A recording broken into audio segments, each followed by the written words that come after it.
Even after all this time, hearing the Night Springs theme caused a surge of conflicting emotions in me. It'd been my first real writing gig. Barry had known a guy who knew a guy, and suddenly I'd been a semi-regular writer on the show. I'd always been ashamed of the job. Felt it was trash. I'd wanted to be an artist, a novelist. I'd been naive back then. It had taken a long time to learn to be proud of the work.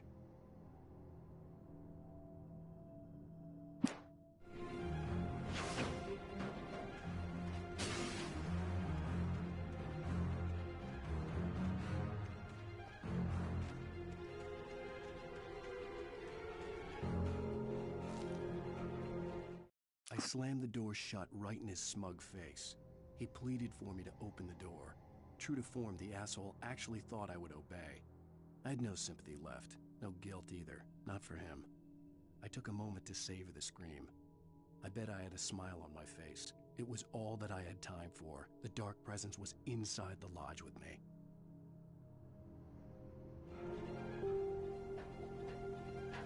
As a teenager, just starting to get interested in writing, Stephen King had been a source of inspiration to me. I thought about all the inanimate objects that had come to life in his books. No one is safe in a good horror story. Certainly not the protagonist. That's what makes them fun. This was anything but. The darkness could possess anything, and it was getting closer.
Take the facts of our existence for granted, unaware that they are merely a thin veneer of desperate self-delusion, covering a vast cosmos of madness and horror.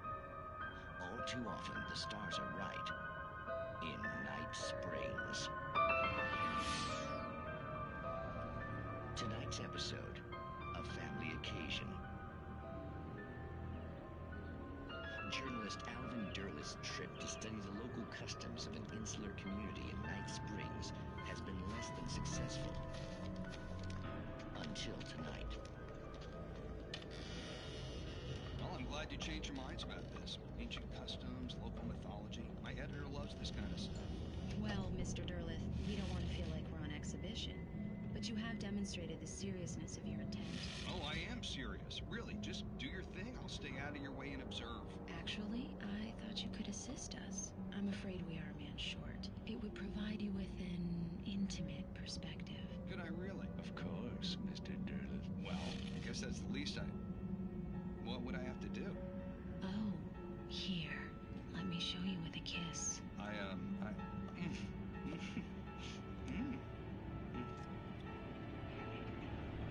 What did you...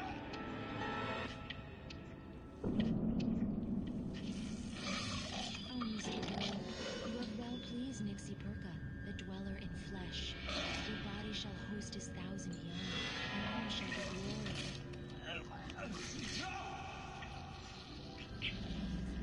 Shh, darling, be calm. Shh. Alvin Derleth learned a harsh lesson. If you go looking for mythology, it may come looking for you. And such quests always bear fruit. Night Springs.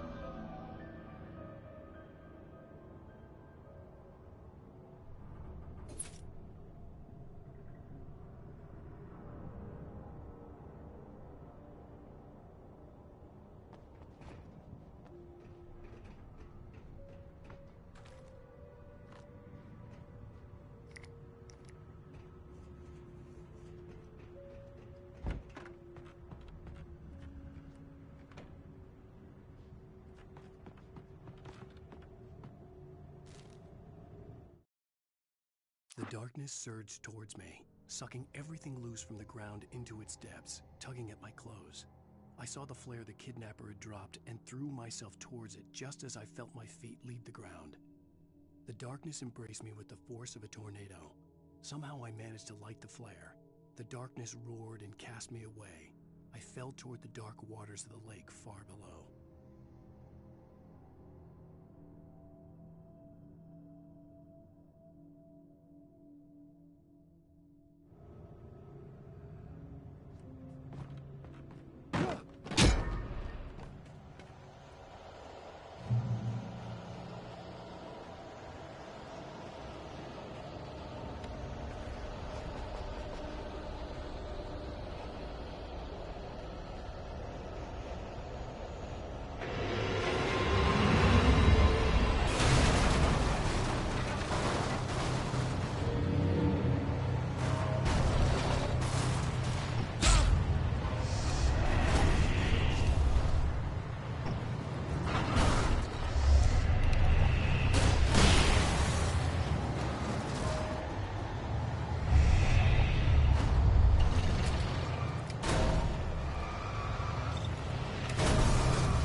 never been this glad to see the sunrise. I had a couple of hours to get to the coal mine.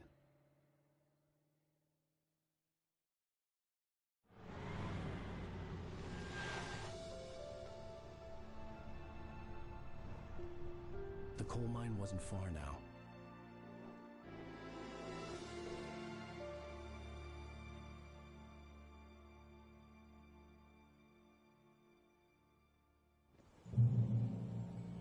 Today, I would meet the kidnapper, and he would give me Alice. I wouldn't give him any other choice. A drowning man will clutch at a straw.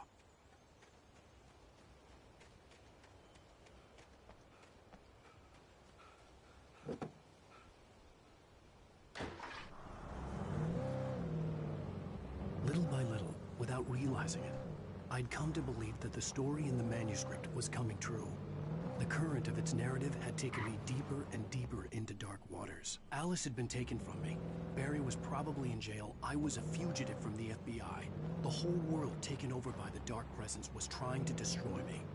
It all felt real, but it matched a textbook case of insanity. Even during daytime, I was being stalked. The bridge must have collapsed only moments after I'd crossed it.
This is Pat Main, and you're listening to KBF-FM. Folks, I want to apologize for kind of abandoning you to that looping music track last night, but I was detained.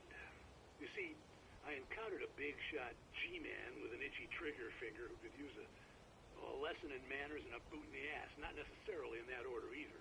Now, folks, I know I'm not being very informative here, and I apologize for that. I really should just keep quiet, but I'm just so peeved right now, because some people just shouldn't be carrying badges. And I'm just glad that our Sheriff Breaker was there to straighten things out.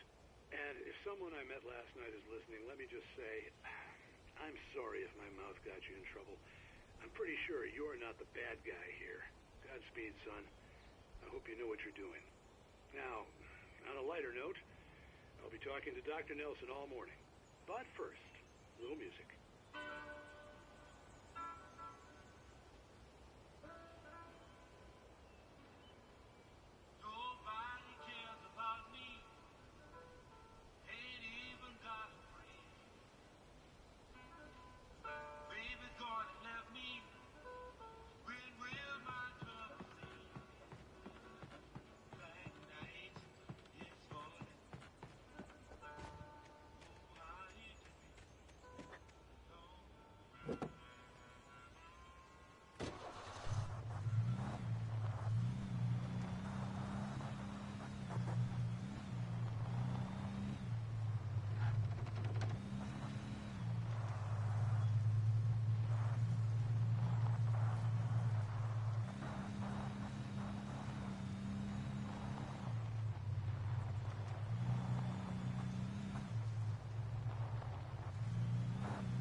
Welcome back to KBF-FM.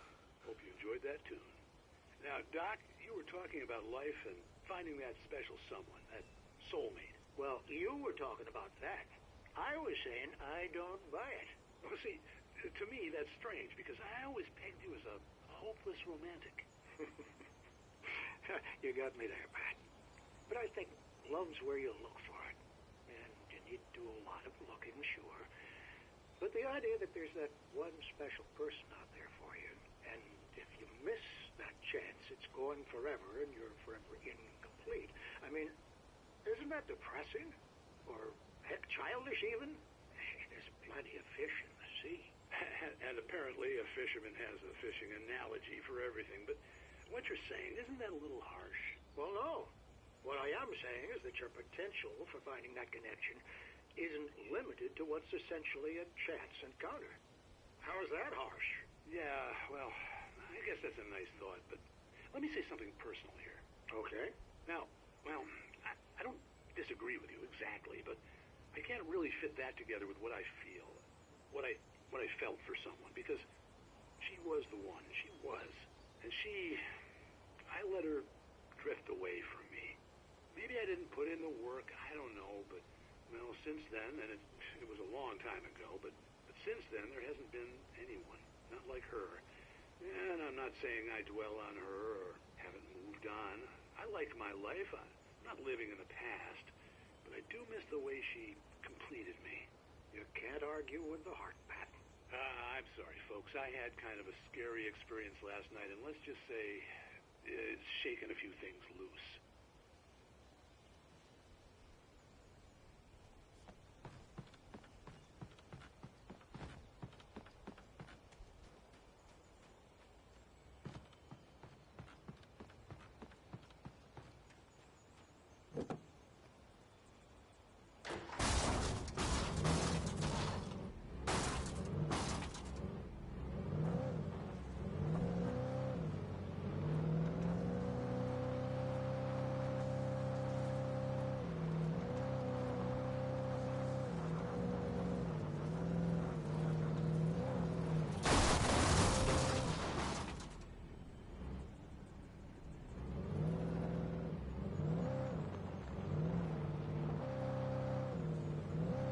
I was early.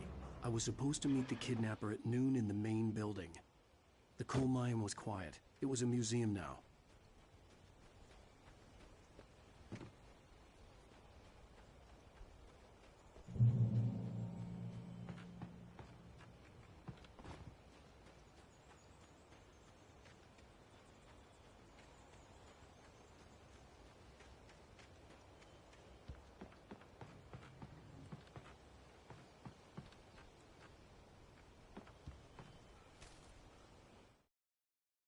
With Nightingale gone and the night wind blowing in through the broken studio window, Maine stared at Sarah. The sheriff looked away. Maine's voice shook with barely controlled anger. That boy's doing more drinking than thinking. I hope you know what you're doing, Sarah. He's got a sickness in his eyes. You take my word for it. He wants Wake for a reason, and it's not for anything good.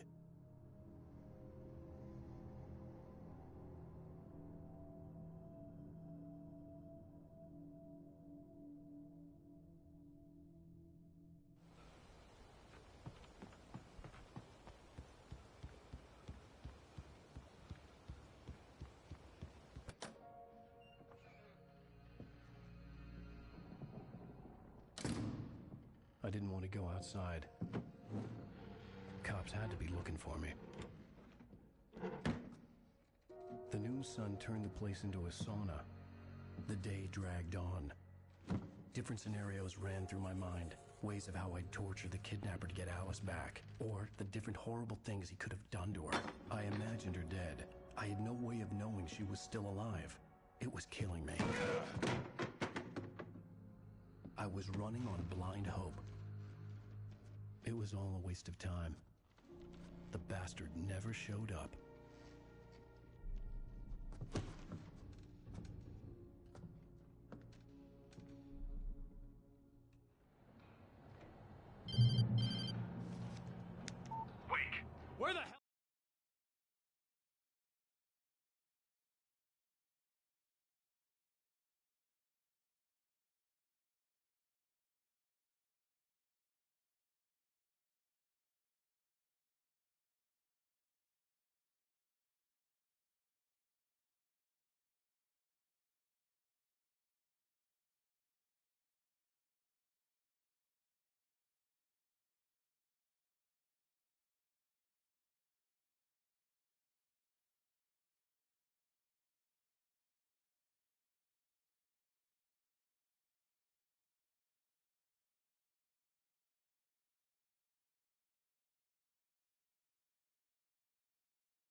are you? Change of plans.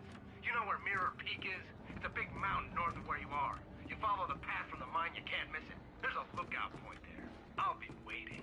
I'm through being jerked You around by want you. to see your wife alive? Because if you do, you better watch what you say to me. Do we understand each other? I want to talk to Alice. Yeah, and I want the manuscript. Don't keep me waiting, Wake. Hello? Hello! Ah! I'm gonna kill him! I had to get to Mirror Peak.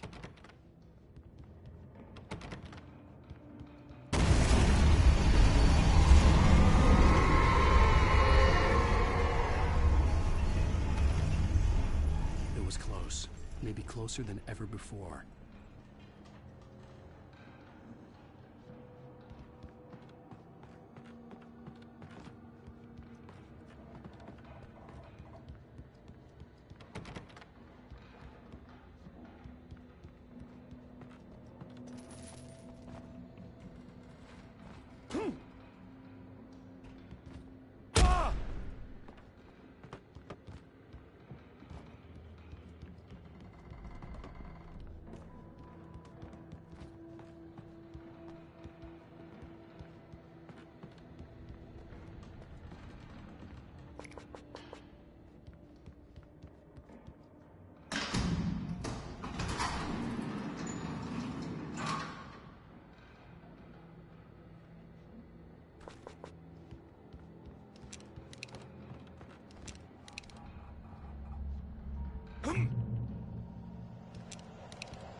When Thomas Zane fell for Barbara Jagger, it happened fast. She was young, vibrant, and beautiful, full of life. He had never been a very happy man, and without any seeming effort, she had changed all that. Zane she did was another piece of a jigsaw puzzle he hadn't even known he'd been missing. And best of all, she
The only way to reach the hillside ahead was to go through the building.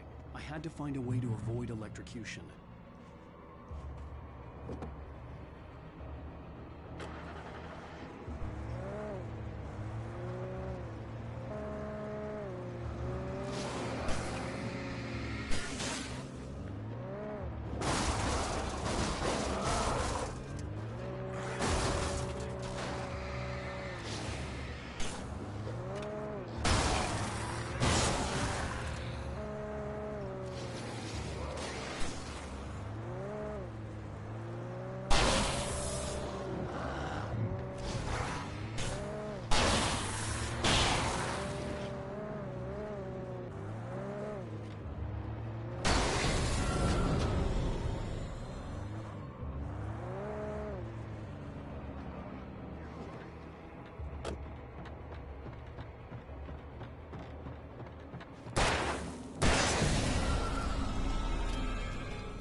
Some of the Taken retained echoes of their former selves, but these were just the nerve twitches of a dead thing. Nothing remained but a shell covered and filled with darkness. In most cases, these puppets were enough for the purposes of the Dark Presence. But for anything more elaborate, as with the writer, it was different. It needed his mind. And so rather than taking him over completely, it merely touched him.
There was no way the flashbang grenades were Standard Power Company equipment.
I stared through the bars of the jail cell. Barry stood behind me, swaying on his feet, looking as ill as I felt. Agent Nightingale stood on the other side of the bars with Sheriff Breaker. Nightingale had a stack of manuscript pages in his hand. He seemed unhinged as he gloated. "Well, I've got you now, Raymond Chandler. It's all here. All the evidence, including conspiracy to murder a federal agent."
I had no real plan. I was going to give the kidnapper all the manuscript pages I had for Alice. If that wasn't enough, I'd hold him at gunpoint and make him talk.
The dark presence was moving ahead of me in the same direction I was going. A cold feeling settled itself in the pit of my stomach. Was it going for Alice?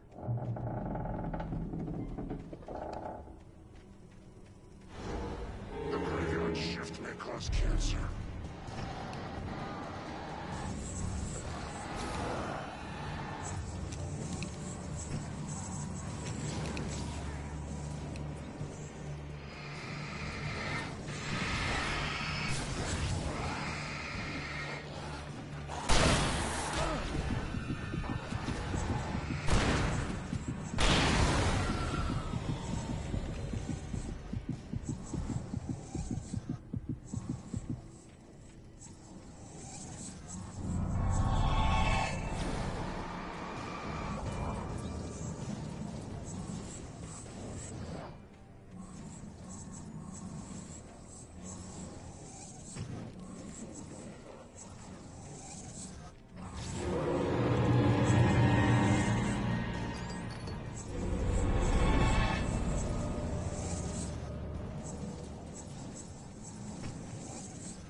I lifted the page in front of my eyes and read it. In it, I lifted the page in front of my eyes and read it. In it, I lifted the page in front of my eyes and read it. In it, I lifted the page in front of my eyes and read it. In it, I lifted the page in front of my eyes and read it. In it, I lifted the page in front of my eyes and read it.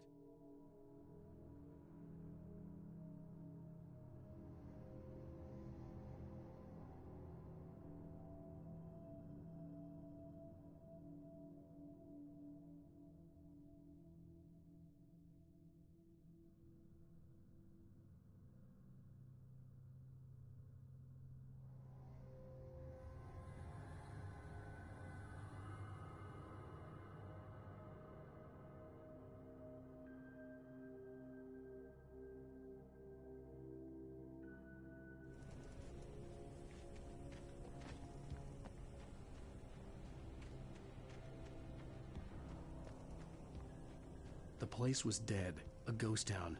Had been for decades, maybe a century.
Doc sat down heavily. He examined Barry and Rose. Barry was already recovering. Rose was another story. She was conscious, but she was barely present, almost delirious, disturbed, touched in the head, they used to say. It wasn't the first time Doc had seen someone in such a state, but it had been over 30 years. Doc poured himself a stiff drink. He hadn't forgotten a thing.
outside of writing is a struggle.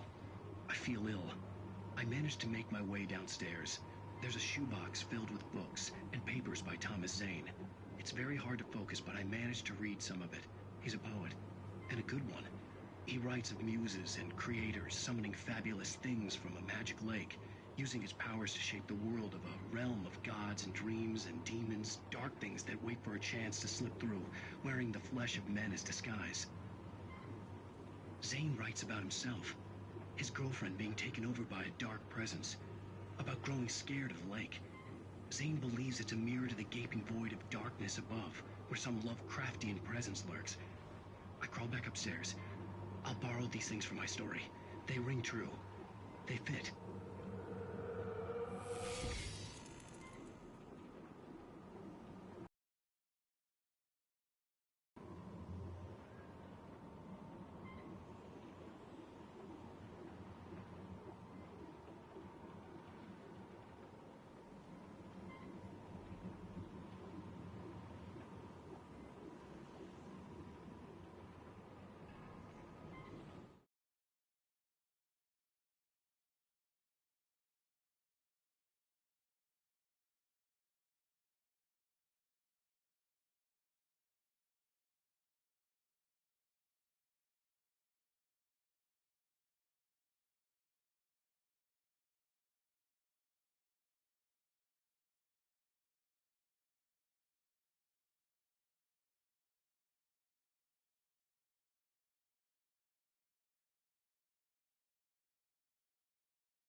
The kidnapper had sent me a text. The message was full of spelling errors and insults. It was telling me to hurry up.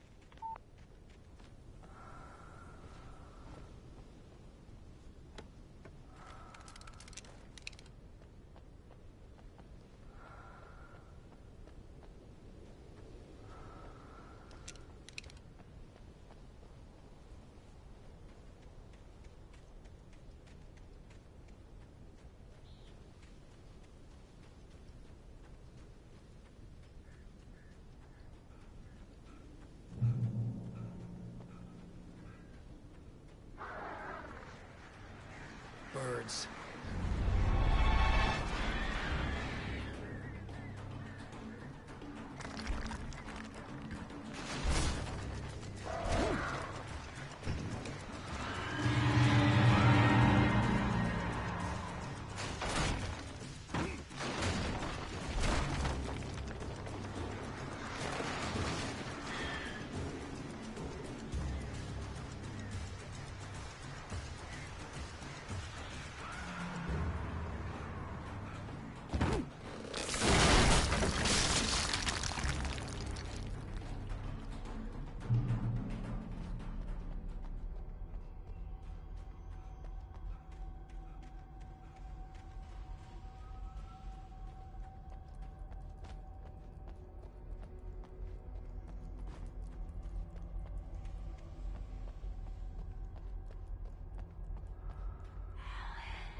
Without warning, the headache stabbed at my brain.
Alice?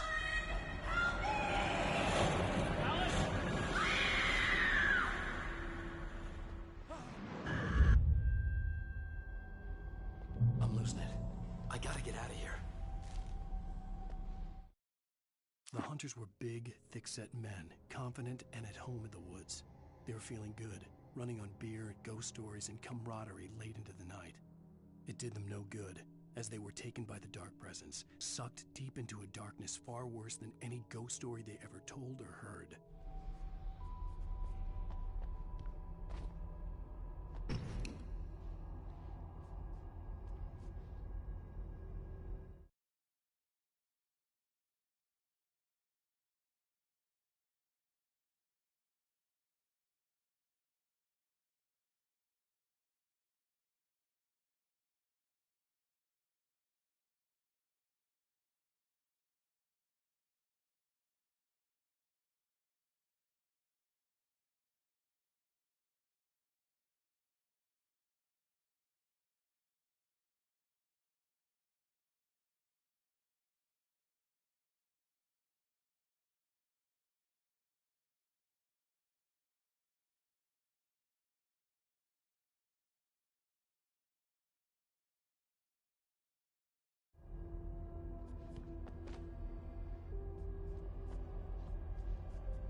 Even behind the closed doors and curtains of his grimy room at the Majestic, the local motel, Nightingale could feel the locals' eyes on him, the unrelenting pressure of their judgment. He forced it out of his mind. For all he knew, they could all be under Wake's spell already. You do what you have to do to get the job done. He took comfort from the bottle in his hand. Please, he thought, just let me get through this.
I'd have to make my way up this mineshaft in order to go on.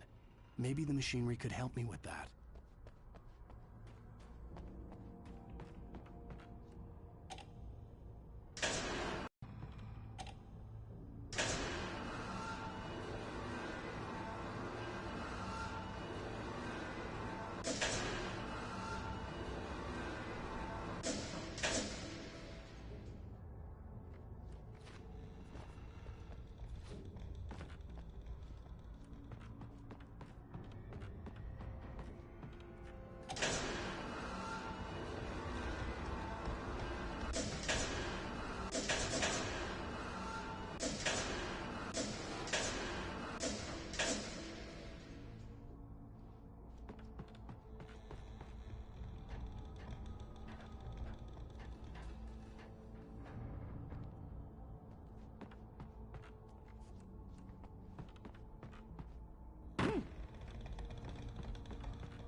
Lightning flashed behind the windows of Cauldron Lake Lodge. Tor Anderson laughed and held the steel hammer above his head. Nurse Sinclair was trying to calm him down without success. Tor grinned madly and shouted, "My hammer's up. Here's a friendly poke from Mjolnir, wench." He brought the hammer down with all his might on Sinclair's head. "We're on a comeback tour, baby."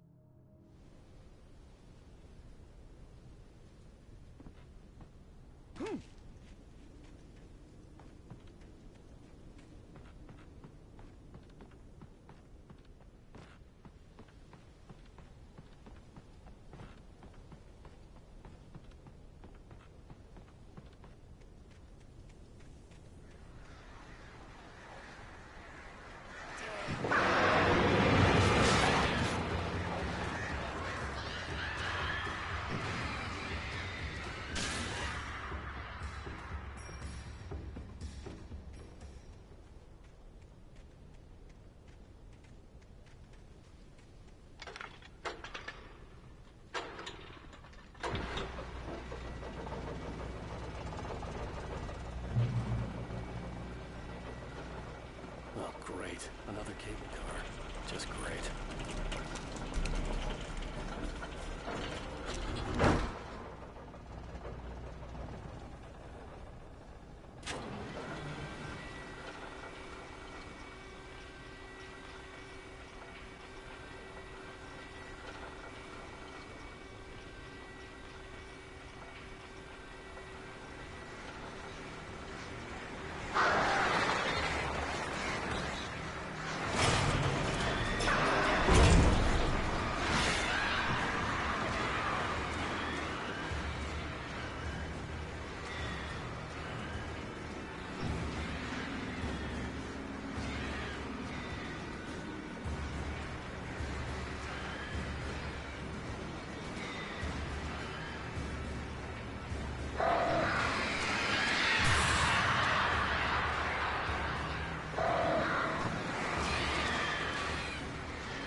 Mott had checked all of Stucky's rental cabins. There had been no sign of the Wakes. It was dark when he'd found their car parked at the end of the road by Cauldron Lake. It made no sense. They must have taken a wrong turn, but there was no sign of them, and the car had been there for hours already. Frustrated, Mott stood on the rotten ruin of the footbridge that had once led to Diver's Isle before it sank beneath the waves years ago. The boss wouldn't be happy.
I could see Cauldron Lake. I thought I could make out the spot where the island and the cabin had been. There was a light near it. It had to be a boat.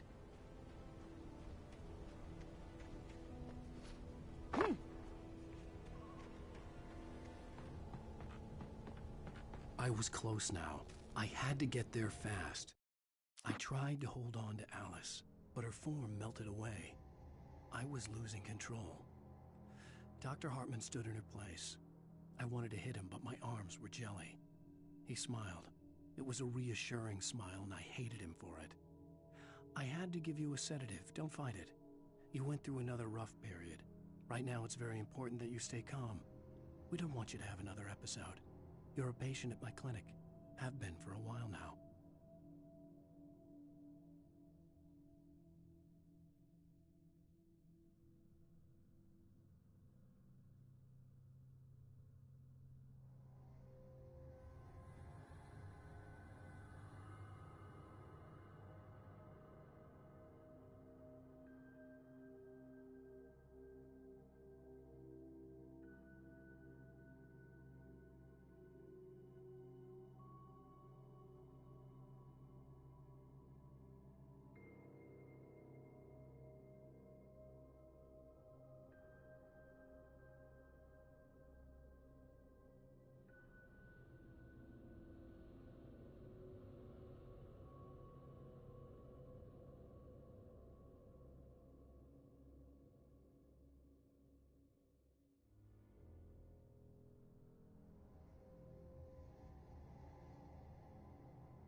I dreaded what I would find.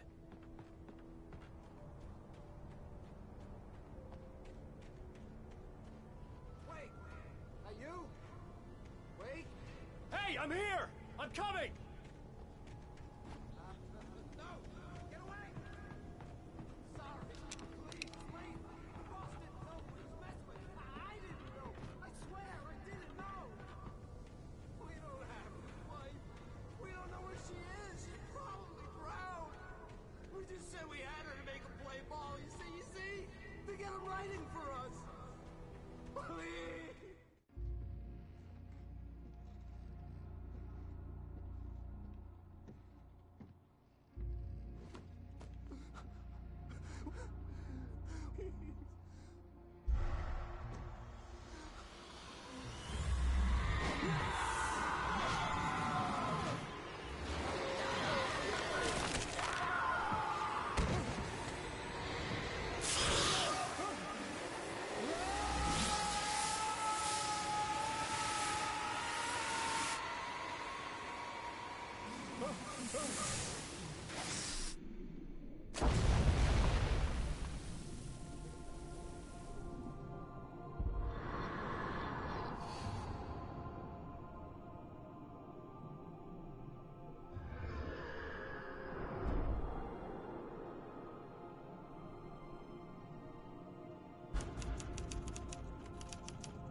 What a wretched life. I was born on the day that my poor mama died. I was cut from her belly with a Stanley knife.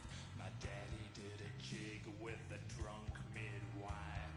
Who's that yonder all in flames, dragging behind him a sack of chains? Previously on Alan Wake, I'm hunted by the law. Sheriff, Wake's running.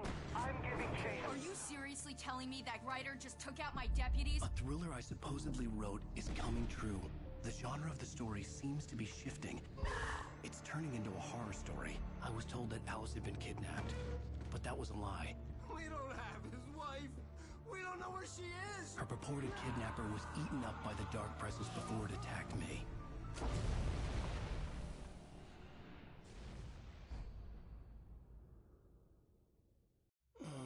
Alan, shh, baby.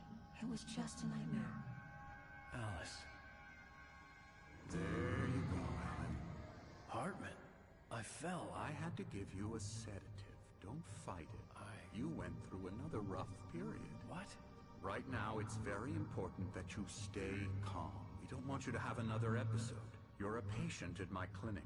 Have been for a while now.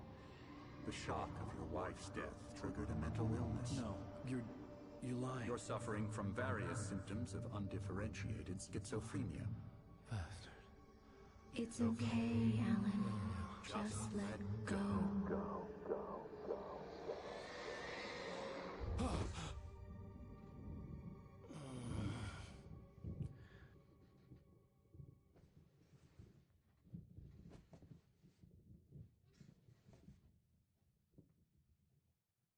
I felt groggy.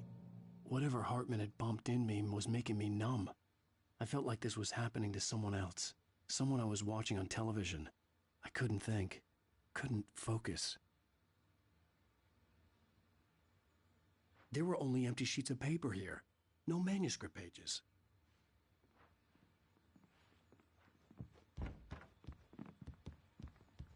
The door was locked. I was a prisoner here. Good evening, Alan. Are we feeling better now? Feeling calm? Yeah. I see you brought your pet gorilla with you. So sure, I'm calm. I get the message. Loud and clear. Why, right. That's the spirit. You're being very brave, Alan. I understand you're confused. I would be more concerned if you weren't suspicious of me. I don't blame you for it. Big of you. Now, why don't you come with me? We'll reacquaint you with my clinic and go over everything you might have forgotten. Little walk and some fresh air? Yes, it will do you good.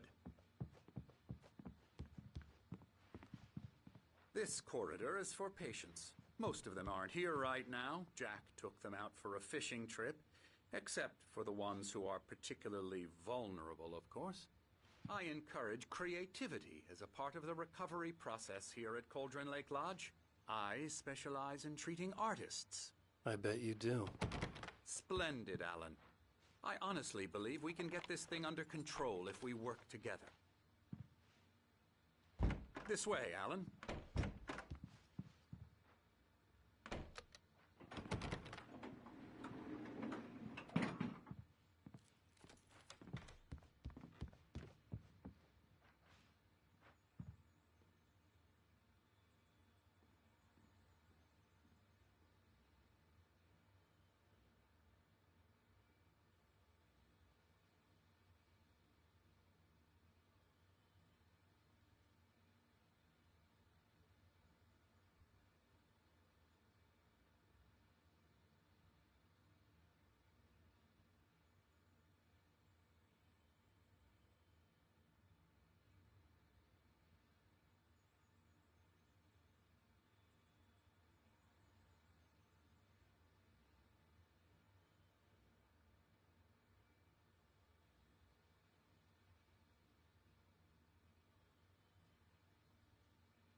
Now, Alan, from past experience with you, I know I need to get right into the heart of the matter as quickly as I can after an episode. So I'm just going to say this. Alice is dead. No. You're in a very vulnerable state until you understand and accept this. Alice drowned, and you couldn't face that. You're suffering from hallucinations, paranoid delusions, unusual thinking, an obsession about light and darkness, a feeling that everything revolves around you, your thoughts and dreams. Your mind has constructed an elaborate fantasy scenario in which your writings are affecting reality. She has been kidnapped and supernatural forces of darkness are trying to stop you.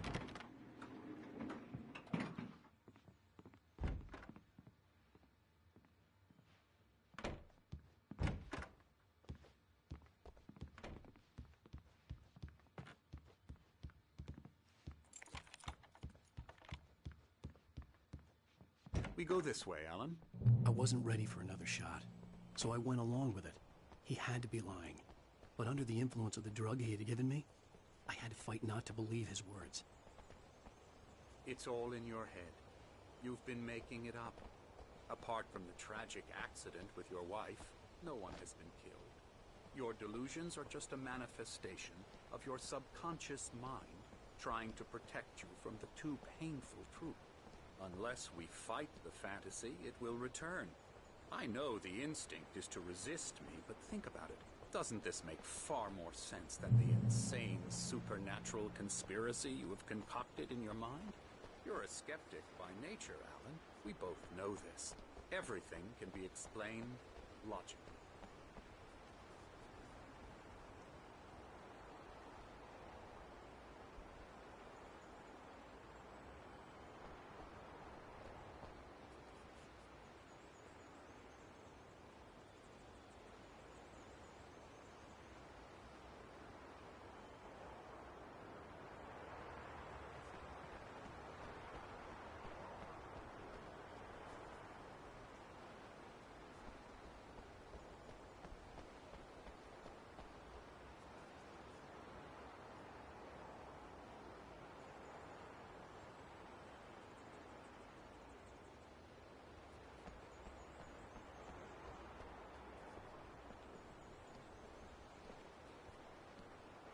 I never get tired of this view. Very inspiring, isn't it? Cauldron Lake spread below us. I could see Mirror Peak on the other side of the lake. I thought I could make out the spot where Diver's Isle had been when I arrived with Alice. Now there was nothing but waves. It seems there's a storm coming. Funny, I don't recall there being a mention of that in the weather forecast. Well, no matter. This way. Follow me. Alan, what I'm telling you is good news. Right now, we're in control. Every time you have a relapse, it gets more and more difficult to resurface from the dark depths of your imagination. Not surprising, considering your profession. Imagination is what you work with. After all your nightmares, this should come as an immense relief to you. If it doesn't, why is that? Because I'm lying? Or because you don't want to admit that you're not well? It's very natural for you to think of me as your enemy. It's part of the illness. I let him talk. Hartman obviously loved his own voice. His words echoed madly inside my head. I dug my nails into the palms of my hands to stay focused. You need to work with me. Once you accept that, we can begin the journey towards your recovery.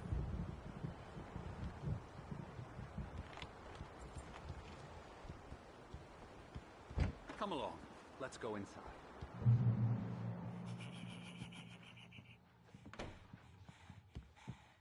Now, here's the entrance to the office wing. That's for staff only. You were impressed by my trophies when you first arrived here.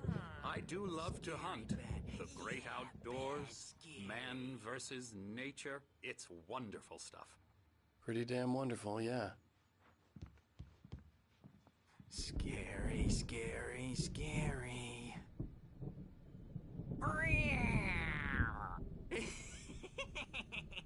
Emerson.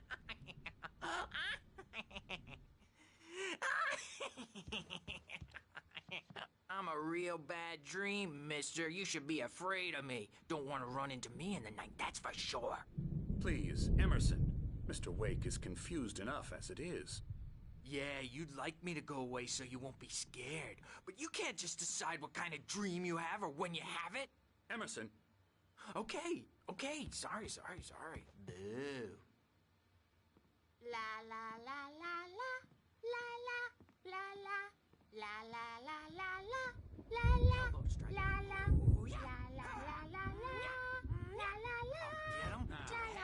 You might have noticed the typewriter in your room. You've been writing as a part of the therapy. As soon as you feel up to it, you can continue. Oh, hello. I've painted you. Okay. I was just struck by inspiration a couple of days ago. Dr. Hartman wanted me to paint landscapes, and that's what I was doing.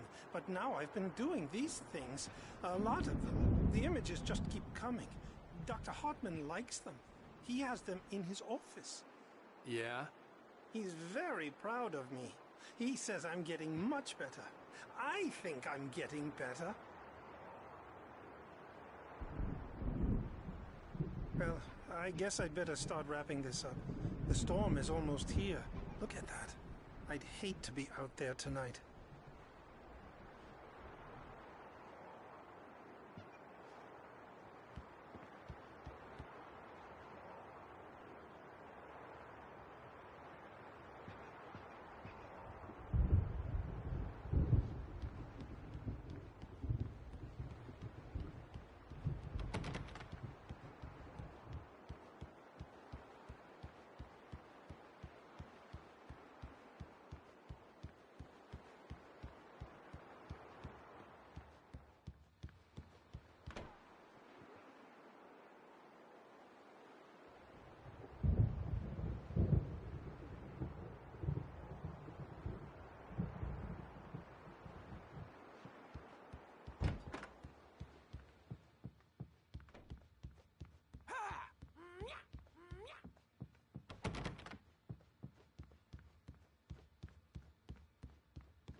Hartman had mentioned that the power had been acting up.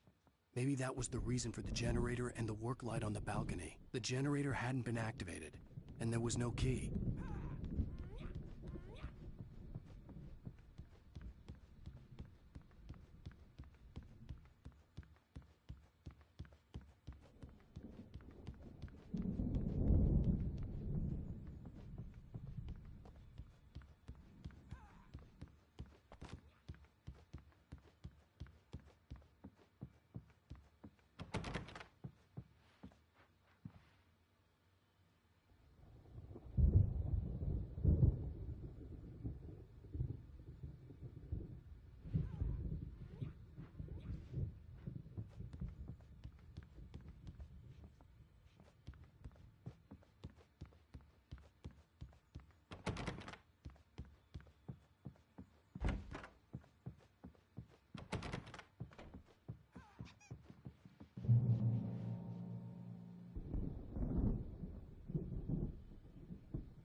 My rheumatism's killing me.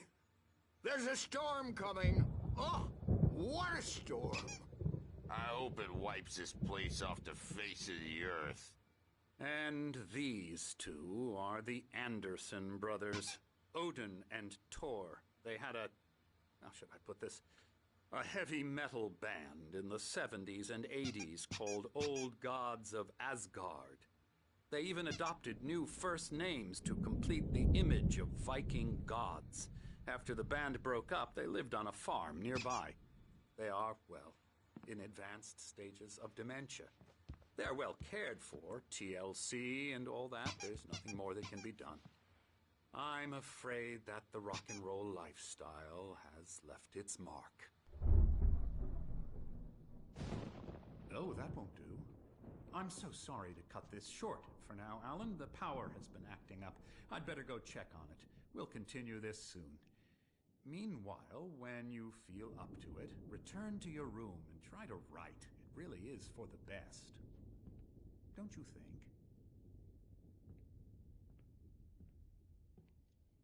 I'd like to bash his head in with a hammer. Oh, he'd love to fish out our secrets, but he has no clue. He's not crazy enough. Not crazy like us, Sonny. Yeah!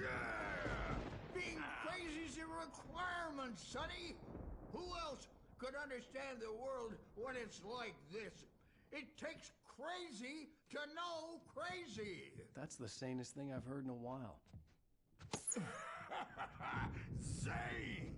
You're all right, Tom. Hey, we like him, don't we, bro? He's got to go to the farm. The Anderson farm. Valhalla! We wrote it all down, blessed we to forget. A crash course. All you need to know to get your head right. You need to find the message. Here, Sonny, here's something for you. Gave me a rash, but I kept it safe from these bastards. My head was clearing up, or according to Hartman, I was sinking back into the fantasy. I was convinced he was lying to me about everything. Crazy or not, the Andersons made more sense. Tom, you got any booze on you? Yeah, no. Sorry, we have guys. a stash of the special stuff at the farm. Our own formula. Local ingredients. Medicine clears your head right up. Makes you remember like moonbeams on the brain. Oh, I just noticed. Leather patches on the elbows? That's not very rock and roll. Tom just lost is all. Baba Yaga got to him too, the damn witch. She used us all. Taken from all of us. Took my thunder, the witch.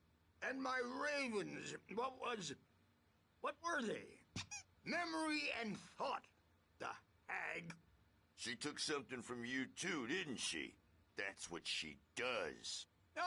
We're better off. This place, the lake, it gives you power. If you're a creator, an artist, a god. Nightmare shifted in their sleep in the darkness of the lake. Yeah, that's the one. She makes sure it comes. Lamp lady, she knows what happened to that other rider. She's been using you, boy, and you didn't you? Now, it was already open a crack. And whose fault is that? We're morally corrupt, diseased. Had to open it all the way, goddammit.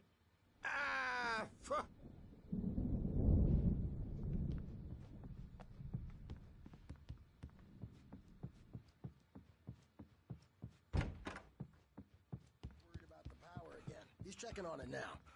Yeah, good thing he's not overreacting or anything. Well, he's the boss. I may need a hand here later on, I'm not Bert. myself. This storm's bound to make It's hard to think. There's a shadow inside my head. I can only focus on writing. Everything else is a blur. I'm trapped in this cabin. Have been for days, but it's always dark outside. My editor is real. I saw her again. She's not human. It's not human. A dark presence is wearing the old woman's face. She was covered in clinging shadows. There's a hole in her chest where her heart should be. I think I've made a horrible mistake. I don't think I'm any closer to saving Alice. It's been lying to me, using me to get the story it wants, and the story will come true.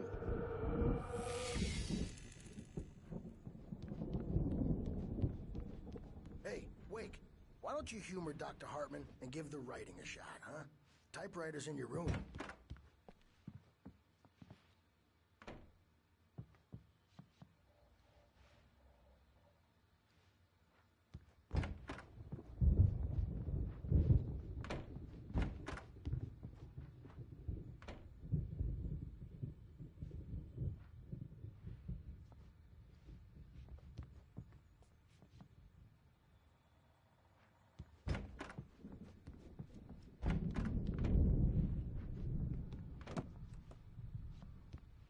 Hartman wanted me to write. I knew I couldn't, but I figured I should just play along for now. It was the only thing I could do with Nurse Birch watching me like a hawk.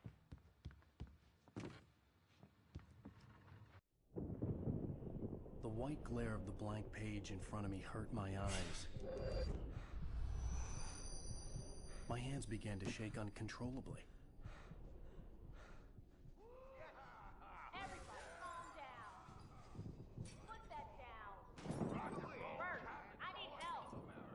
Hey, Wake, you stay here. I'm gonna go see what's up. You just keep doing what you're doing. Be cool, okay?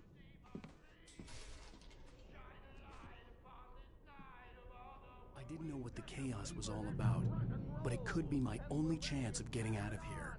Where the hell did he get a damn hammer? From Mjolnir, witch! Oh, afraid of the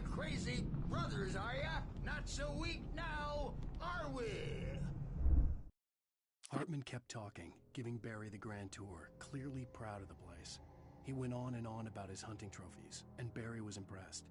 But he was here on business. He raised his voice, cut through the monologue. "Hey, Hartman, where's Al?" Hartman stopped in mid-sentence, annoyed at the interruption. He nodded at the hulking orderly standing nearby. The man smiled and clapped a practiced hand on Barry's shoulder. Well, things are unraveling fast, aren't they? Nah. Sinclair looked bad. That wasn't a love tap. The crazy old fart hit her hard. If she was one of Hartman's goons, she had it coming. I could get the key to the office wing from Sinclair. Come out and face the music, Bert! I had to get to Hartman's office. He had taken all my manuscript pages. That's where he'd been keeping them. Maybe you could come out and beat our wrinkled adult diapered asses for it, since you're so tough, Bert. We were on the road, man. You think we haven't seen bugs like you? The photo on the wall caught my attention. In it, the clinic staff was standing outside the lodge. I knew the man next to Hartman. He was the kidnapper. Hartman had been playing me all along.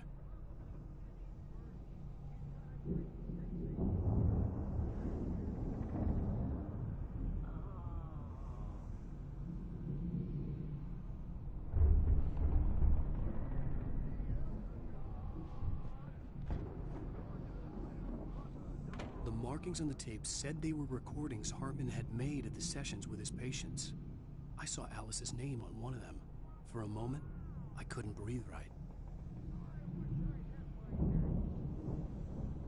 Now, Mrs. Wake, can you tell me about Alan's problems? He's more and more out of control all the time. The parties, he's so angry all the time. He's getting violent. Do you mean with you? No, not with me. No, never. Sometimes I almost wish Alan would take a swing at me, because at least that lead to a conversation he couldn't just march out of. But no. Alan doesn't really sleep. And the work, well, he's not writing at all. He sits there for hours and just gets more and more frustrated. And I can't talk to him. Yes. Tell me, Mrs. Wake, what would you say to him if he'd listen? I don't know.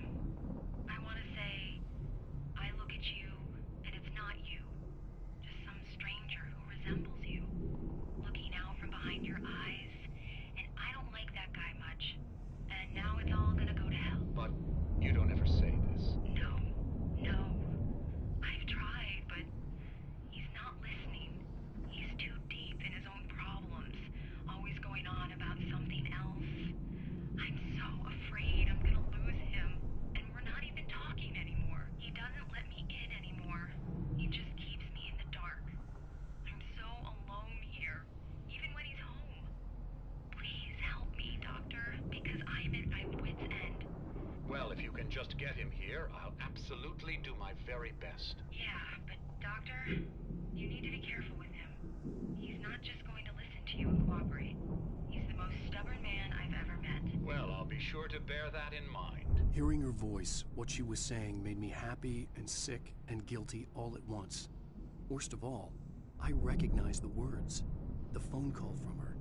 It had been a cut-up of this. Just a recording. Rudolph Lane's case is interesting. He was completely blocked, and frankly, I was about to discard him as useless. However, once Wake arrived and started writing, something changed in Rudolph. He's producing extraordinary work, increasingly dark pieces. Unfortunately, he doesn't respond to direction at all, and it's my belief that he's not so much a creator as an illustrator, perhaps, a recorder of sorts. I hadn't considered the existence of such a role before, let alone its implications, but the paintings he has produced are informative. At least he's easily controlled and useful. I wish I could say the same about Wake. It's frustrating that the best subjects are always so damn difficult to deal with. Not buying that. I was tailing Wheeler, and this is the only place he could have gone. That means Wake is probably there too! Agent Nightingale, this is private property, and I will not allow you to disturb my patience. Yeah? I can get a warrant. How's your fragile little patience like that?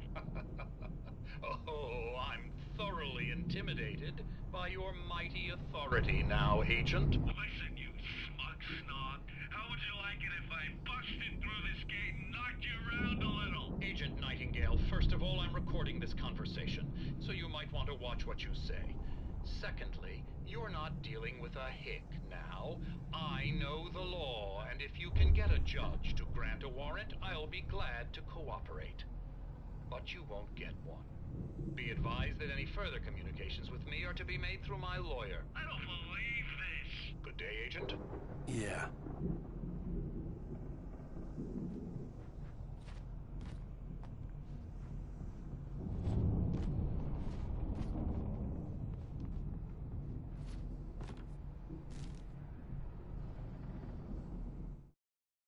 Hartman wasn't happy. Mott could see it in his eyes. He quickly lowered his own. He had made a mess of it, and he knew it. The shame of failure was hard to bear. He hadn't expected Wake to say he needed more time, and he blurted out 2 days, less than Wake had asked for to show him who was in charge. But that wasn't part of Hartman's plan.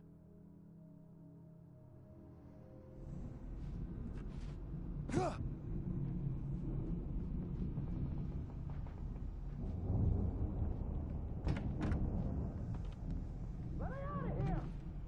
Hartman, do you hear me? I'm gonna sue your crazy quack ass to shreds! Seriously! Do you have Barry? any idea? Ow! About time! Barry, man, am I glad to see you. We need to get to Hartman's office. It's right next door. You okay? Yeah. I mean, no! The cops found me at Rose's trailer, but they didn't hassle me too much. I'm obviously a victim in this, and I demanded to be treated as such. Or else I'd sue their asses. Speaking of asses, that Fed gave me a real hard time, but I had no clue where you were. That guy's crazy, Al. But he let me go, and then I get a call from Hartman, that son of a bitch, who tells me you're here, and I should come pick you up, but when I got here, 2 goons clobbered me and stuck me in there. What's with the cutout? I stole it from the diner to piss off Rose after what she did to us. That'll teach her. Yeah, that's a harsh punishment. Come on, pal, we gotta get going.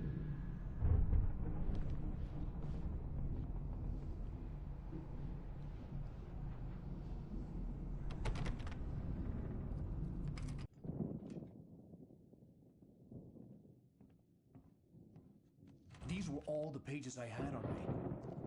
And more.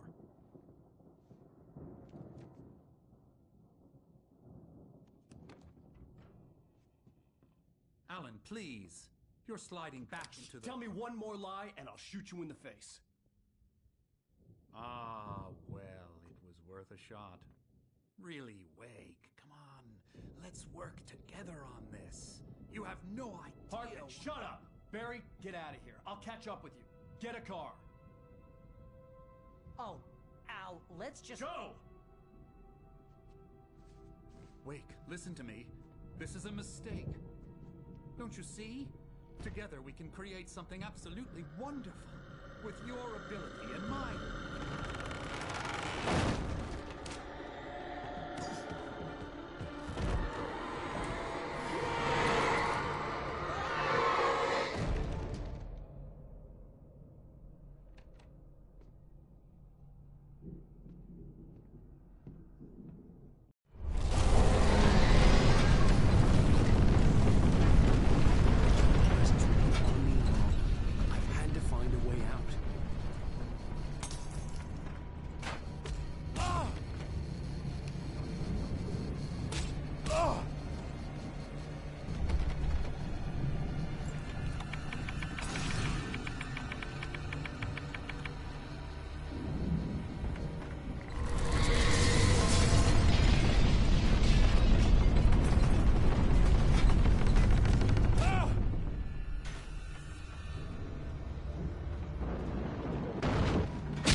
Bookshelves out of my way.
Hartman knew he was no creator.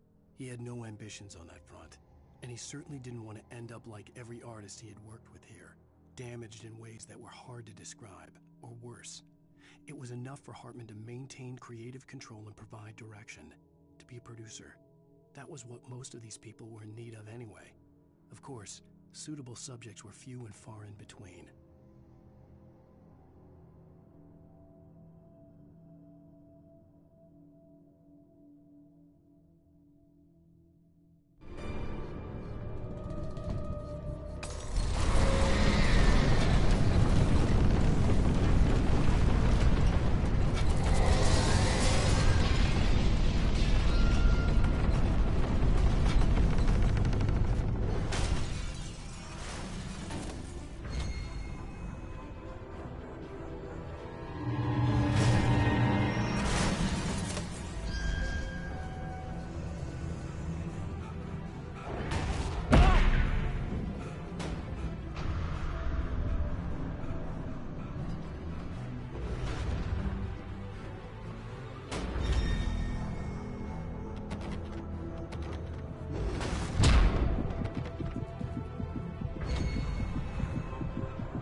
But the gate's locked. You're gonna have to go through the hedge maze over there. Barry, I don't have a light. Take this, Al. Oh, God! Look at the house, Al!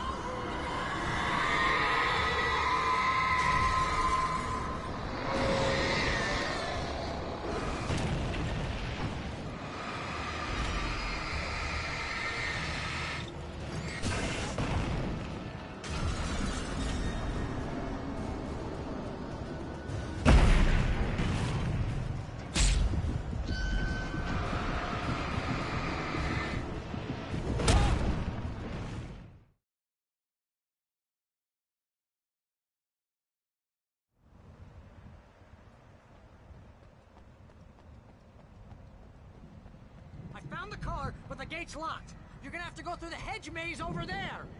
Barry, I don't have a light. Take this, Al. Oh, God! Look at the house, Al!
I stared at the Viking paraphernalia that littered the area, surrounding an unlikely centerpiece.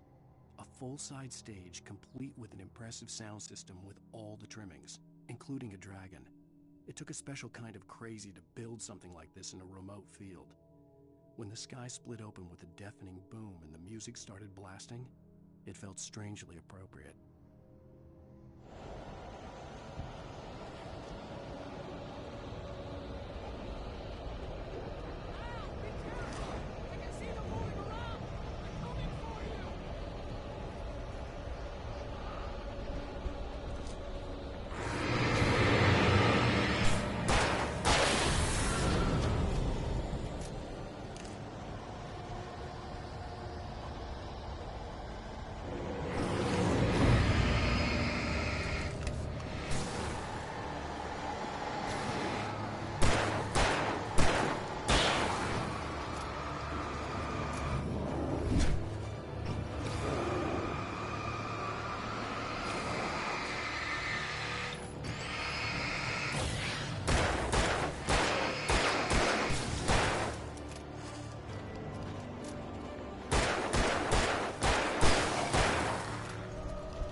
Channel. We'll turn it off. We don't want any fighting. It makes people sad.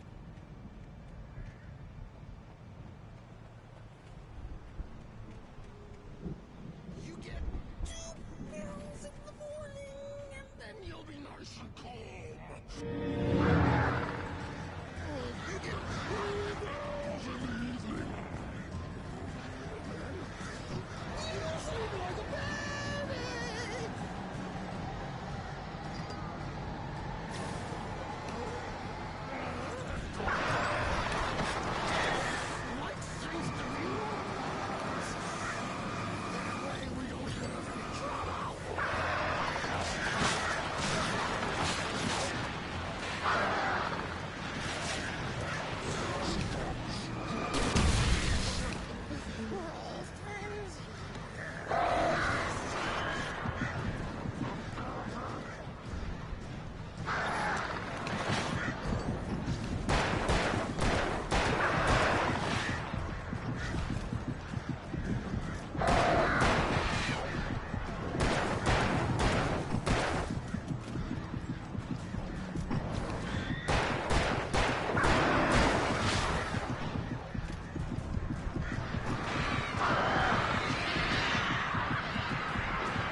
Hartman watched as Wake's features slackened.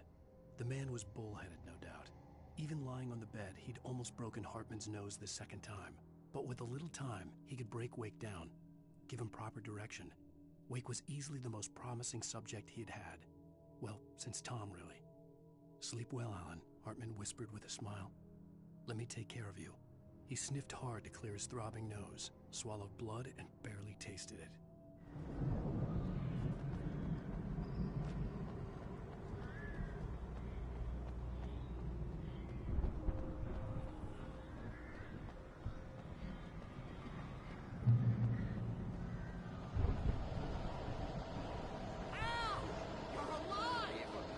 Let's get out of here. Can you open this gate? Maybe. Barry. Well, I slammed it shut when the nasty showed up, and the key fits kind of loose in the lock, so,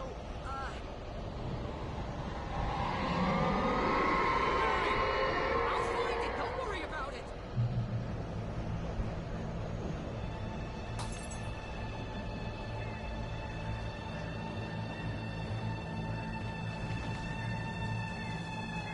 Hurry up, Barry. I'm on it. I'm on it.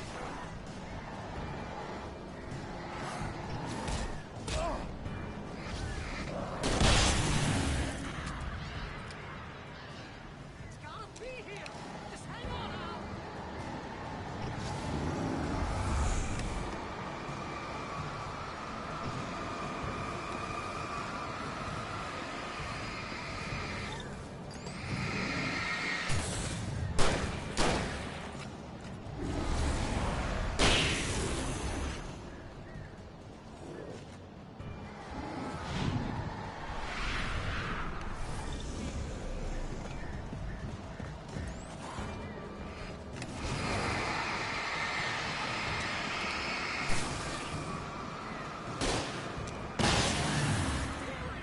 Al, I found the key.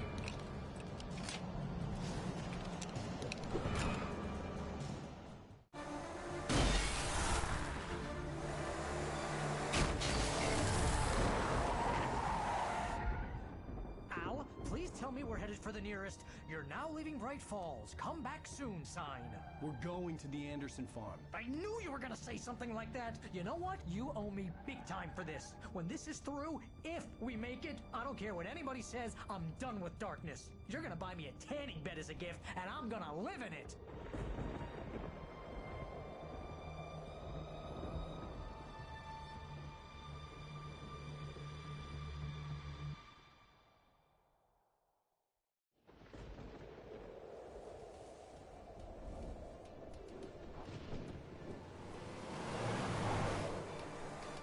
I'm crazy, but that's fine, Barry. Oh, you got that right, Al. You're barking mad. You are by far the But craziest. maybe that's inevitable when you deal with crazy stuff like this. It helps. This is happening, Barry. Alice, they never had Alice. She's trapped in the darkness at the bottom of the lake, but she's not dead. Al, how can you know that? I know, Barry. I can... Al, No, listen. I can bring her back. I can find her. There's something special about this place. The lake, it does something to the works of art created here. It makes them come true. But there's a catch. The dark presence, whatever that thing is, twists it to its own ends. That's why all of this is happening. It's using my manuscript to take over everything. Al, I believe you. It happened to Thomas Zane before, it happened to the Andersons. I believe you. Crazy or not, you're not delusional. Weird shit's going down. That's a fact. I'm on board, man. I'm with you. The Andersons knew about it, but they were too far gone to tell me with all the drugs they were on. But they wrote it down. There's a message somewhere at their farm, Barry. We just need to find it. Look out!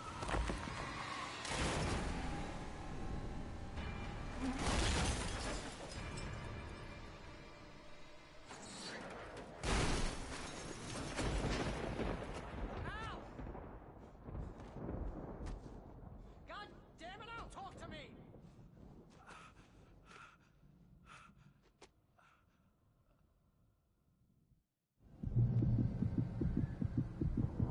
I had lost my gun in the crash. Barry was nowhere to be seen. Barry! Barry! Oh, man, you're okay! Jeez, it's good to hear your voice! I was trying to get out of the car, but the ground gave way. Man, what a drop! Don't worry, your cutout is fine. Forget that! Are you okay? I hit some bushes, didn't get a scratch. There's no way you can climb down, though. It's like a sheer wall. Al! There's something moving down here! Barry, it's a take-it! Use a flare, Barry! Yeah! Barry, are you alright? I'm good, Al! I'm great! Guess you never messed with anyone from New York City before, huh?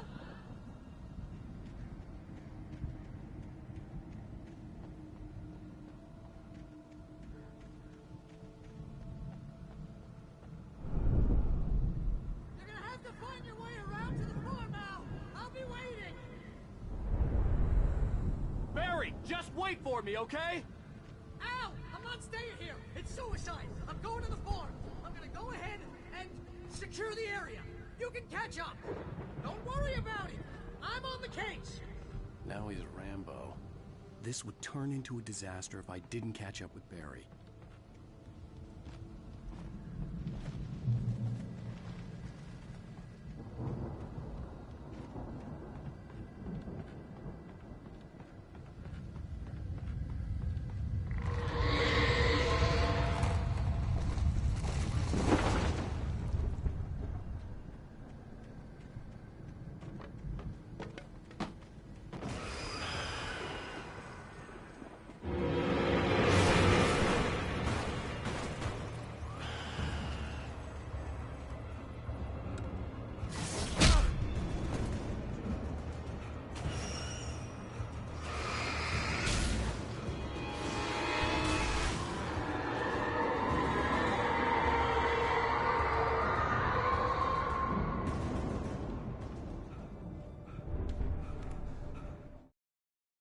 When he stopped the car at the Anderson farm, Walter felt relieved. Oblivion was close at hand. The brothers wouldn't miss a jar of moonshine or two in the booby hatch. But then he saw the man on the porch, and he knew who it was. Driving for his life and knowing it was useless, he didn't realize he was crying until he couldn't see the road for the tears.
Crawled over the gate. I needed a light to destroy them to get through.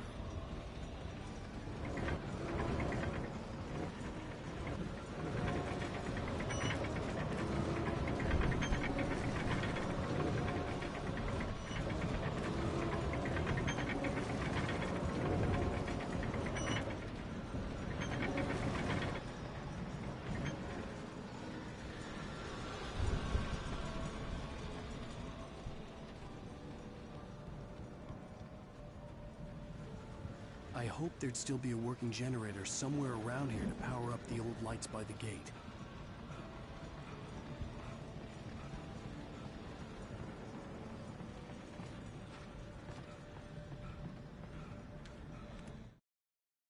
Agent Nightingale stared at the passed-out rider. The man was sleeping off one hell of a night. Nightingale felt a stab of envy at Wake's oblivion, but he had a job to do. He put the gun to Wake's head and almost became a murderer. His hand shook and his throat felt tight and dry. Biting his teeth, he tried again to pull the trigger. He lost the nerve. Wake stirred. Nightingale would have to settle for an arrest.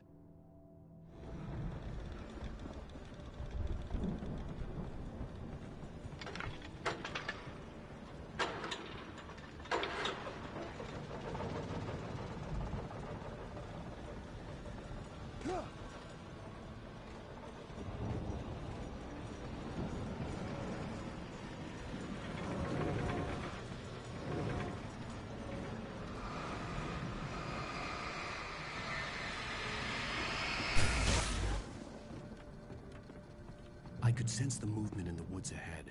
Facing the enemy without a weapon was dangerous, but I had no choice.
Was driving away from the farm, headed in the same general direction as I was.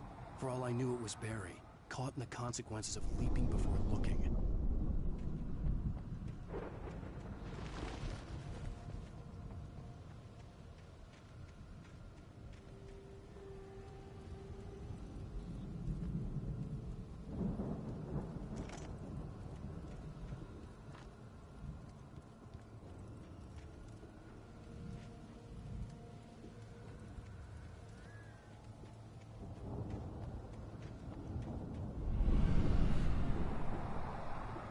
The car was heading for the cabin up ahead.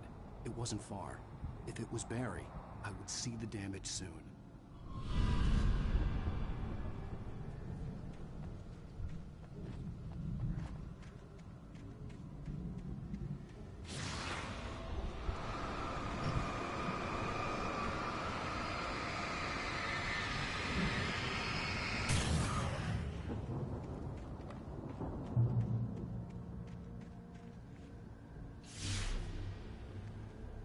I'm trying to deliver each page to the right time and place.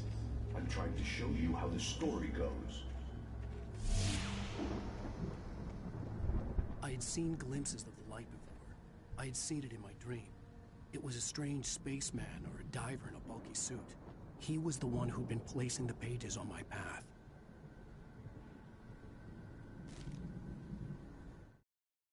The dark presence followed the choreography laid out to it in the manuscript, growing stronger and stronger, moving like a storm from one scene of destruction to the next. But it was still bound to follow the story and chained to the dark place it came from. When the story reached the end it longed for, it would finally be free.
Someone had left a gun behind. Now I had a fighting chance of reaching the farm.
I could see the car, but there was no sight of the driver.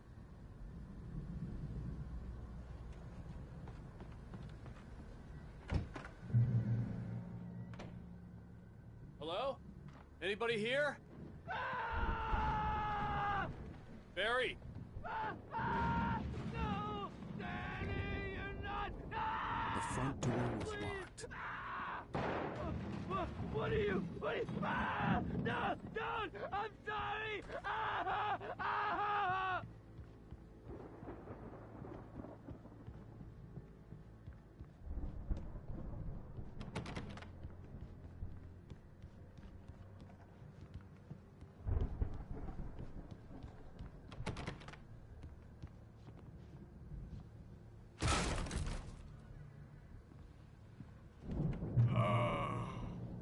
I know you.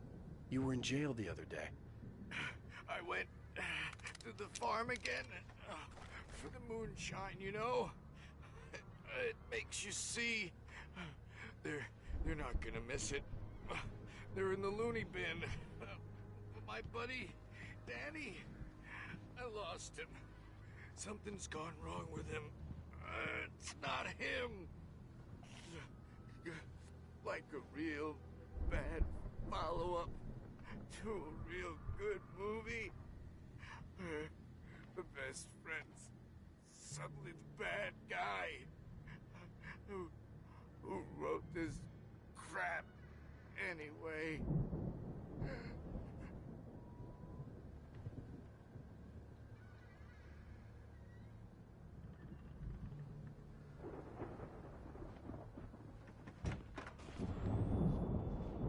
I've run through every possible course in my head. If I continue like the Dark Presence wants me to, the story I'm writing won't save Alice. It's a horror story, and it's going to kill her, and me, and everybody in this town. No one will survive. Darkness will consume everything. This is what it's wanted all along. It will be free, unstoppable. It used Alice to get to me, dangled her in front of me to keep me going. It was never going to release her. I'm going to change this. I'll escape. I've written myself into the story. I'm now the protagonist. This feels like a terrible risk, but it's the only way to save Alice. I'll be bound by the events of the story just as much as anyone else who's been woven into it. The story must stay true for this to work. There have to be victims along the way, near escapes, cliffhangers. In a horror story, it can't be certain that the hero will succeed or even survive. He almost has to die. I'll write my own escape into the story next. I need help. Zane's going to be the one who'll help me. I'll make it happen.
Was still a good distance away.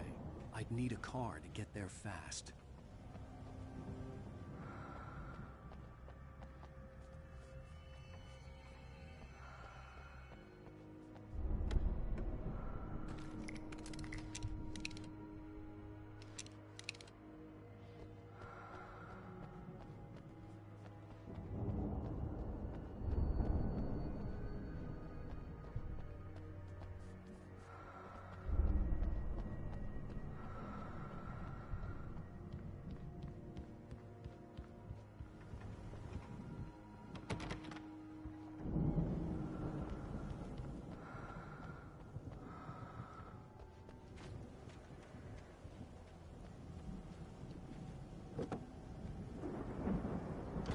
Barry wasn't up here, he was probably in trouble down at the farm. For a moment, I felt bad for doubting him. After all, I'd made it this far myself. But Barry was Barry.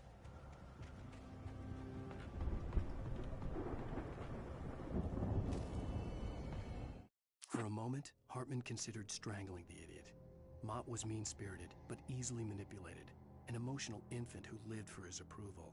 Wake, by contrast, was a far more difficult subject. Mott had given him too much leash. In 2 days, who knew what could happen? Hartman would have to find a way to rein him in, and quickly.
As I'm sure everyone's noticed, that storm we all felt coming is finally here.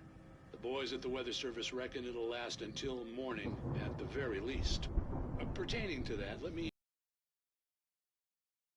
The Sheriff's Department's still looking for a Caucasian woman, 30 years old, slim and blonde with blue eyes. She may be lost in the woods, and it's possible she's been injured in a car accident. If you see her, please make sure you get her indoors and call the sheriff. It's bad weather to be caught out in, so if you see someone in the area who maybe looks a little confused, give him a hand, all right? This is Pat Maine on KBF-FM, hoping you're all safe and warm tonight.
Hartman had never felt as anxious as during the week after Maud had managed to lose the Wakes. Their car stood by the path that had once led to Diver's Isle. Hartman thought about Thomas Aine's cabin in the depths. It was only a matter of time before Wake started writing. They had to be found, and fast. The moment he heard on the police radio that Sheriff Breaker had picked up Wake, he was already in his car driving toward town.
I'd known the brothers used to be some kind of rock stars, but it hadn't really sunk in until I saw the stage.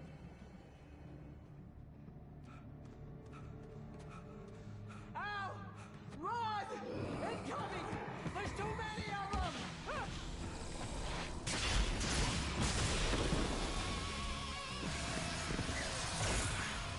God damn.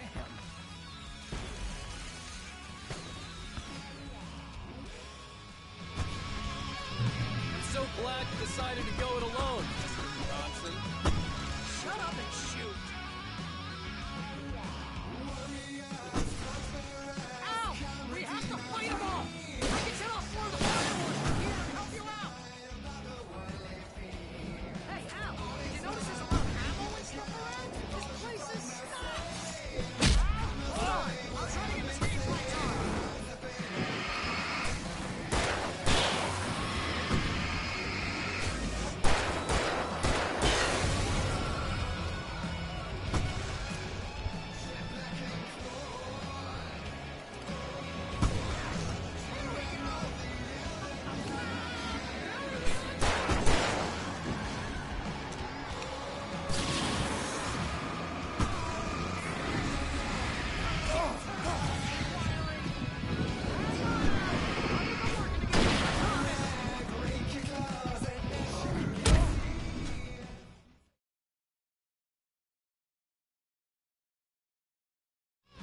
I'm so glad you decided to go it alone, Mr. Johnson. Shut up and shoot! Al! We have to fight them all! I can set off more of the fireworks from here and help you out! Hey, Al! Did you notice there's a lot of ammo and stuff around? This place is stacked! Al! Hold on! I'll try to get the stage lights on!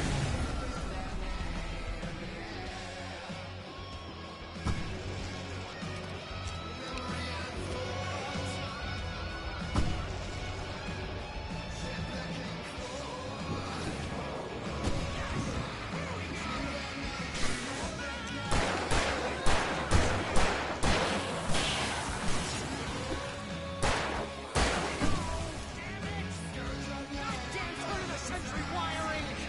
Hang on, Al! I'll get them working again, I promise!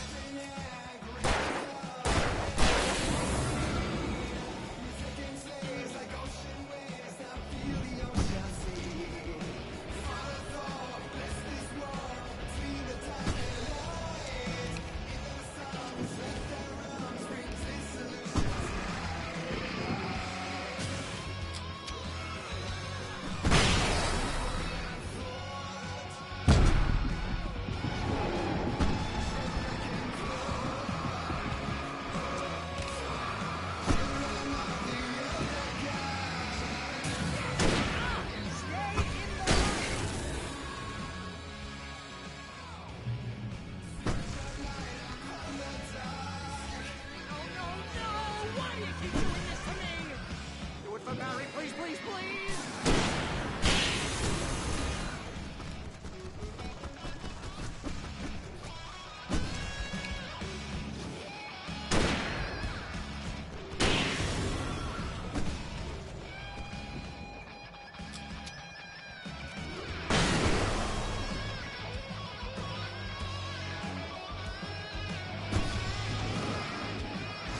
Al, please don't let me die.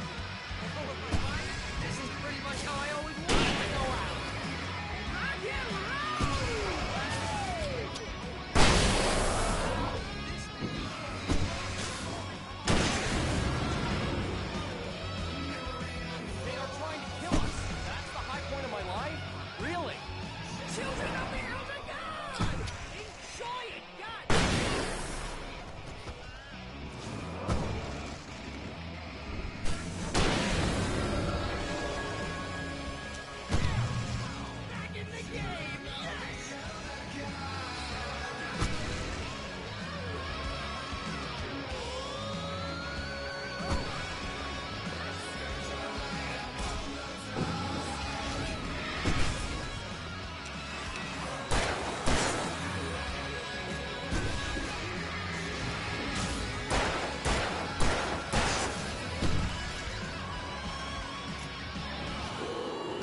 Falls, rock and roll capital of America.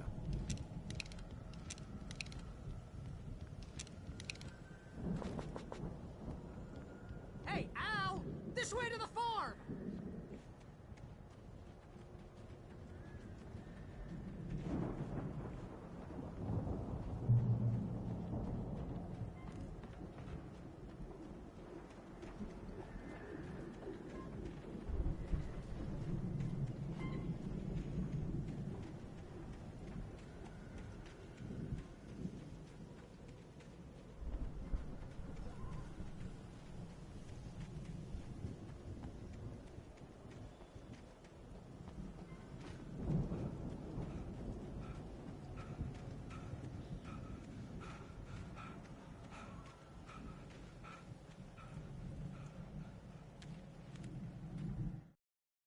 Deputy Mulligan tuned Thornton's chatter out.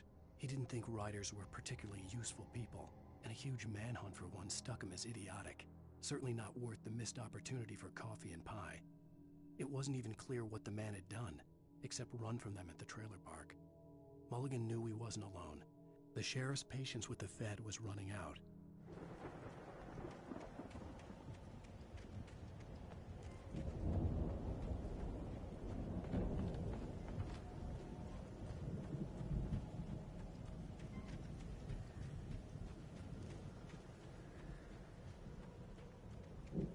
See, bestseller? No reason to worry. Your cutout's good as new, right where I left it.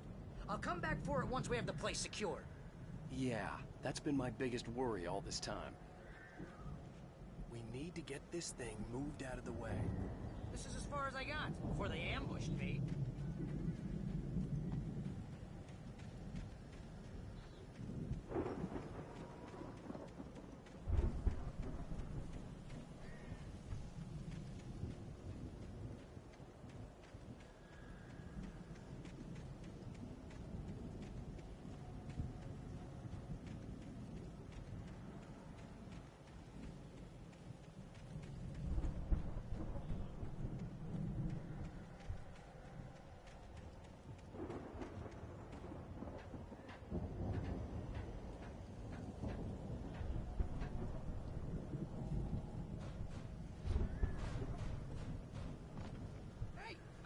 Wake here has something to say.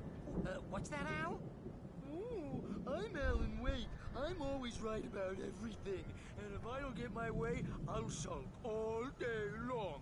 I'm always intense and moody. It makes me very attractive and mysterious. Right now, I'm just standing here because I need my best friend Barry to carry me. But that's okay. I can just take him for granted. I think I see what you did there. It was pretty good. You want me to do my imitation of Barry Wheeler? No? Thought so.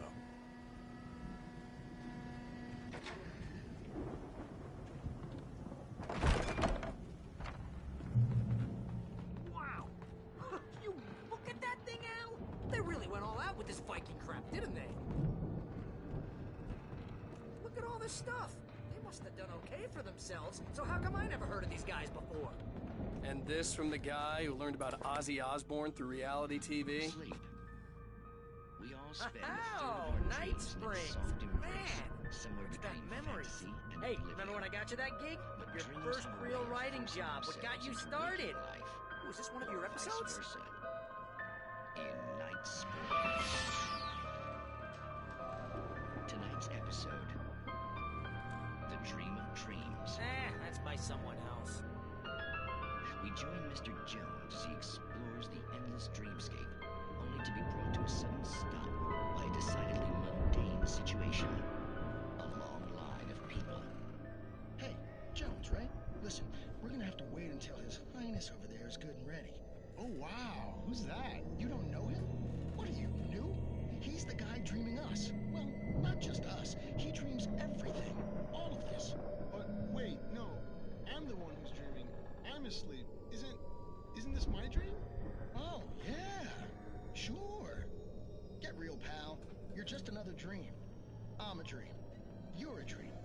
The weirdo in the diving suit is a dream. And the girl made of smiles and sunshine is definitely a dream. But I'm pretty sure I'm dreaming this. Well, maybe you're a really confused dream. What am I? A shrink? All I know is I'm going with the smart guys, and they say that's the guy doing the dreaming. Right there. I don't know what that means. It means we keep him happy. No sudden falls. We make sure he has his clothes on when he goes out in public. No chases where the monster is nipping at his heels and he runs like crazy, but his legs don't seem to get him anywhere. None of that. Because if he wakes up in a cold sweat... Yeah, precisely. So we wait till he wants to move on. Keep things nice and calm. Hey, something's happening here. Yeah? What's that? What? Can't you hear that? Oh, God help us, it's an alarm clock. Oh, it's you, isn't it? Please, man, I got a wife and kids. Please don't wait.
It's 1976. Madness reigns at the Anderson farm. Contrary to all logic, the headiest ingredient of their moonshine is unfiltered water from Cauldron Lake. The Andersons feel like gods. Odin can't stop laughing. He contemplates cutting his eye out. Tor runs across the field, naked, shrieking, hammer in his hand, trying to catch lightning. Their songs have power. Something ancient is stirring in the depths, coming back. The Viking boat looked imposing, almost like a battering ram.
Those geezers had quite a production going on.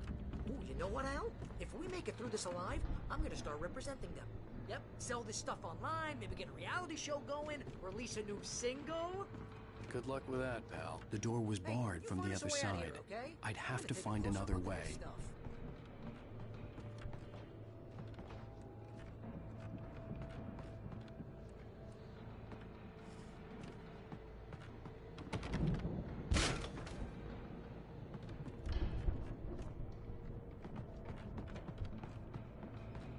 Be careful, Al!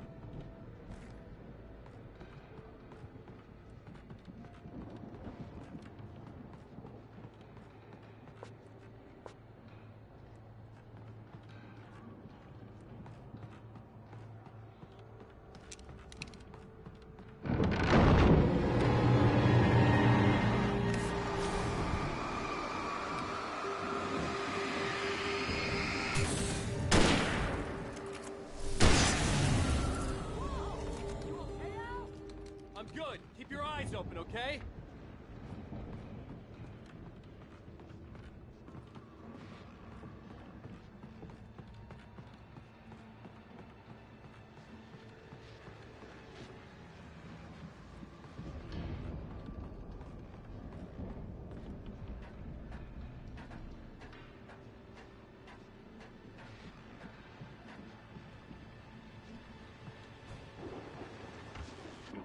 As you regular listeners know, I tend to work through the night, but I'm not the only one.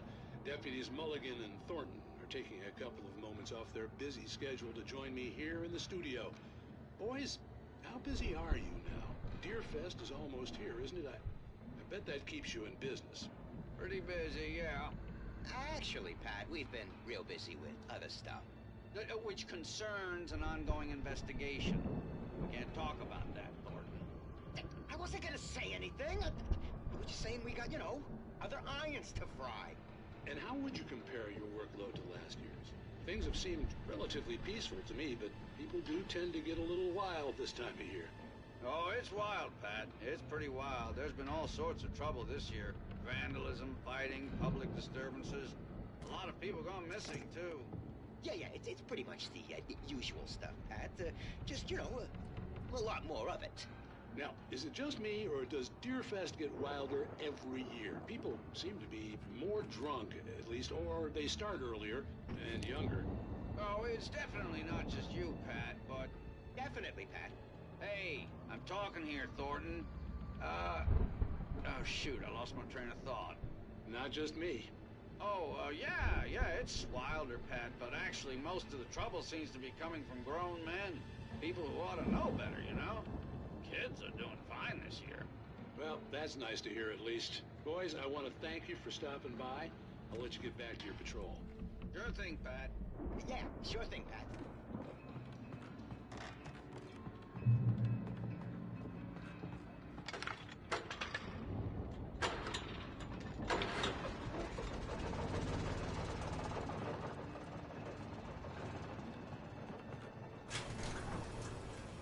I could see the building that had to be the Andersons' home on the other side of the field. It wasn't far now. I wasn't worried about trusting the ramblings of two burned-out geriatric wrecks. They had the goods.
You out there, buddy?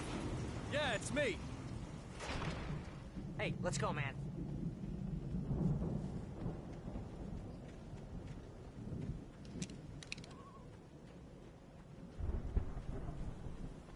I think we're gonna have to work together to open this gate, Al. Looks pretty heavy.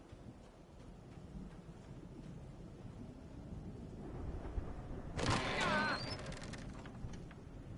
Hey, I think that's the farm on the other side of the field. We're almost there. This farm is a crazy place for crazy people. We should feel right at home then.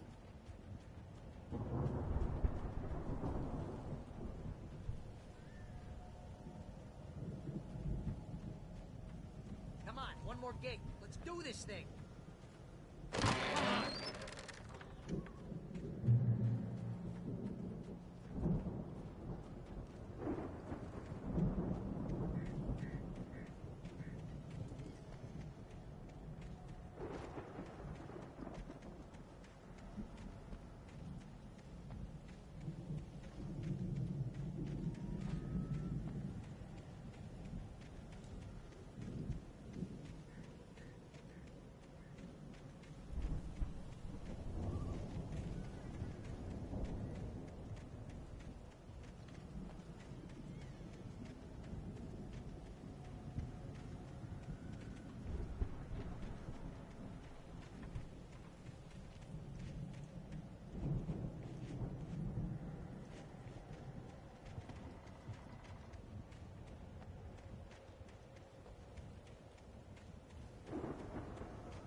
Lights are out.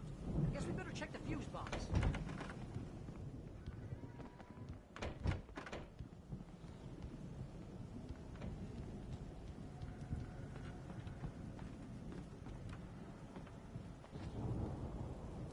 The power downstairs was out, but I was sure I could fix that at the fuse box. The power downstairs was out, but I was sure I could fix that at the fuse box.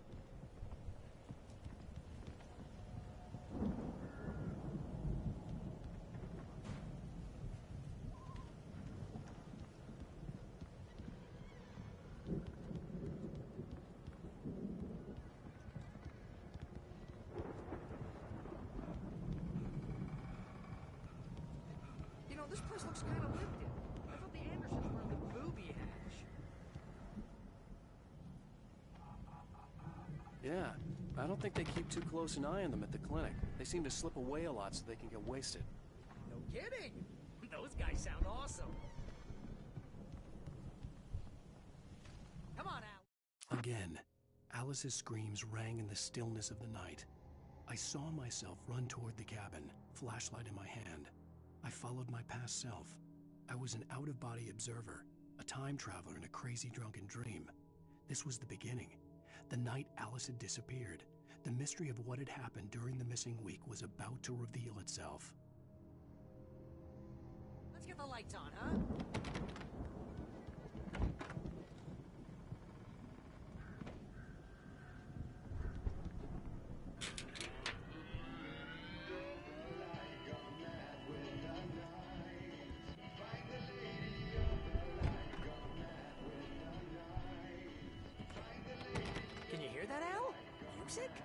Of course. We need to find where it's coming from. That's the message the Andersons talked about. That's the whole reason we're here. Lady of the Light? Oh, that's gotta be... What's-her-face, the crazy lamp lady from the town. Cynthia Weaver. Right. Must be.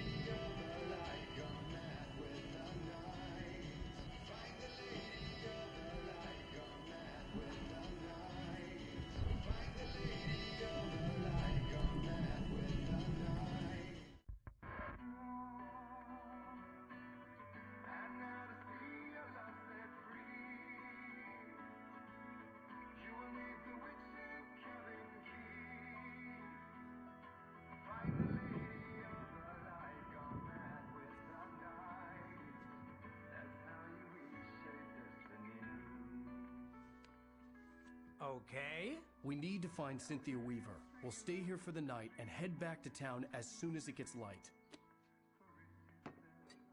Hey, Al. Lots of hours before dawn. Might as well get some rest. And by rest, I mean drunk. Come on, Barry, this is... Yeah, what the hell?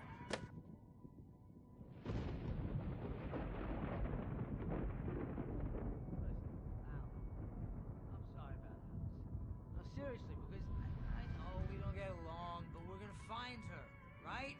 Even though you're a crazy bastard, I'm gonna stick by you, no matter what, ever, Al. Sure, like a brother. I'm a writer, goddammit. Correct. If I just wanted to, I could write 10 books a year. And they'd be the best books that year. No, you couldn't. That's right, I couldn't. But I could, because I'm a writer. What? What do they put in this stuff? I feel like my brain is coming out of my nose.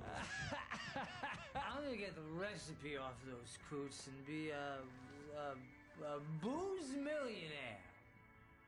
I just miss her, Barry. I just want her here with me. I know, Al. I know. It's gonna be okay. We're gonna make it okay.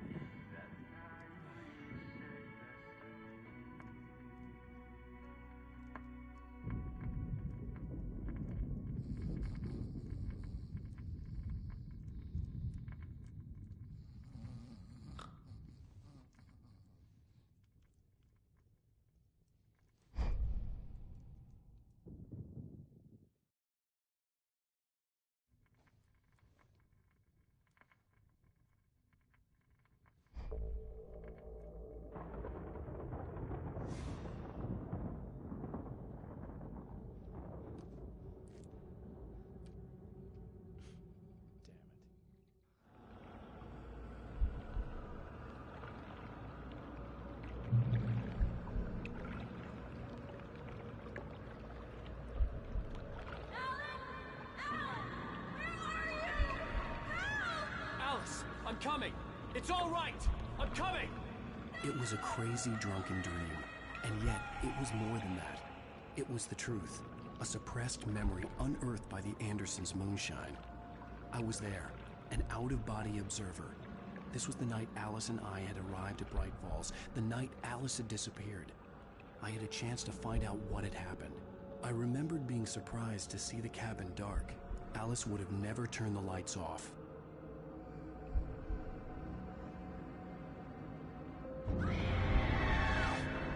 Alice? Alice!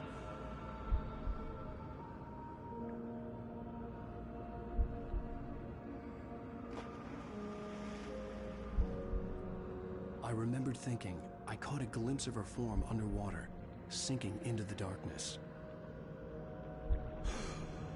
Diving after her was the last vague memory I had of that night.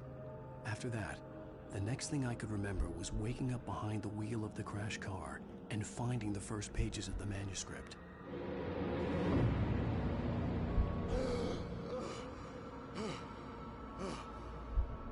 I couldn't find her in all that blackness. I must have thought she drowned.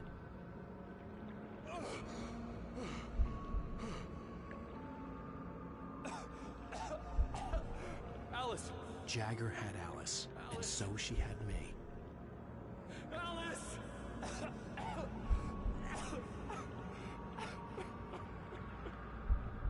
I'd been easy prey. Look at the cabin. Is there someone in the window? Alice? Maybe she didn't drown after all. Maybe she's inside. Alice! Yes. The dark presence had touched me. She had dug her nails into my brain and used me, made me her puppet.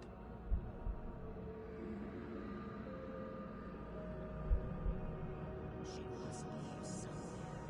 Maybe upstairs in the study. Alice! Yes, that's where she is. You can apologize. Alice! You laugh at the whole thing together and put it behind you.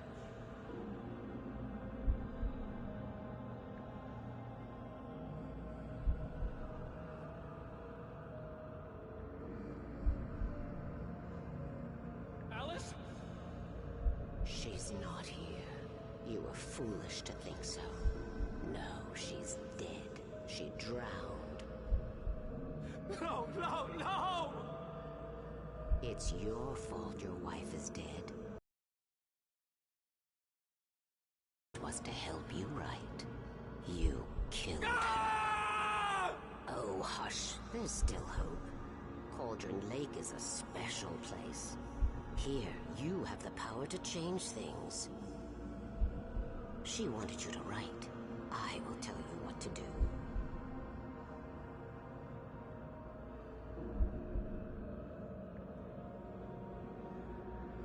You can write her back. The story will come true, and all will be well again. She had Alice, and the manuscript was the ransom for her.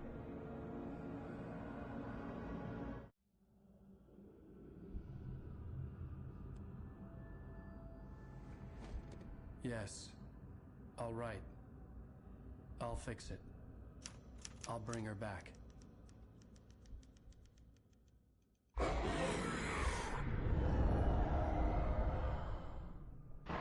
No. I wrote it.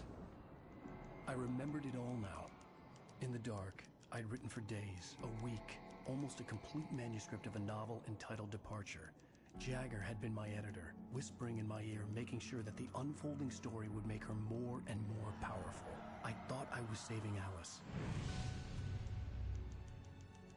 Even with the cobweb she put in my head, some part of me had been aware enough to write my escape into the story, to bring a light into the cabin to release me before I could finish, to interrupt the horror story before the ending, where darkness consumed everything and everyone.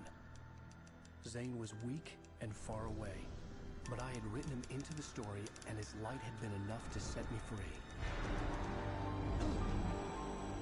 It isn't here now. I'm here because it was written. I brought the light to set you free. You must hurry. It will know I'm here. It will be back soon. It stole the skin of my Barbara a long time ago. She looks so old.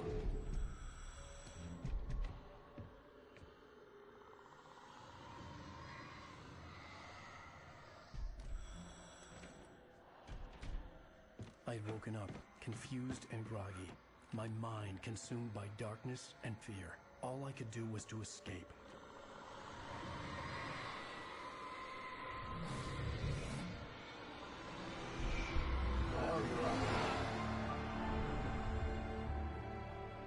The week spent in the cabin had taken its toll.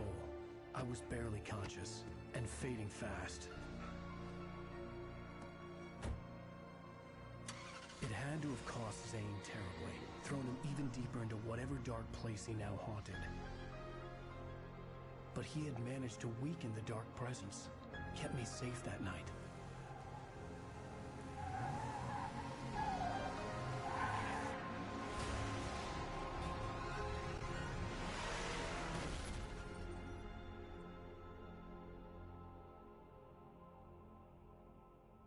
I wrote it. It's my fault. That's right, James Joyce. It's your fault, and you're gonna pay for it.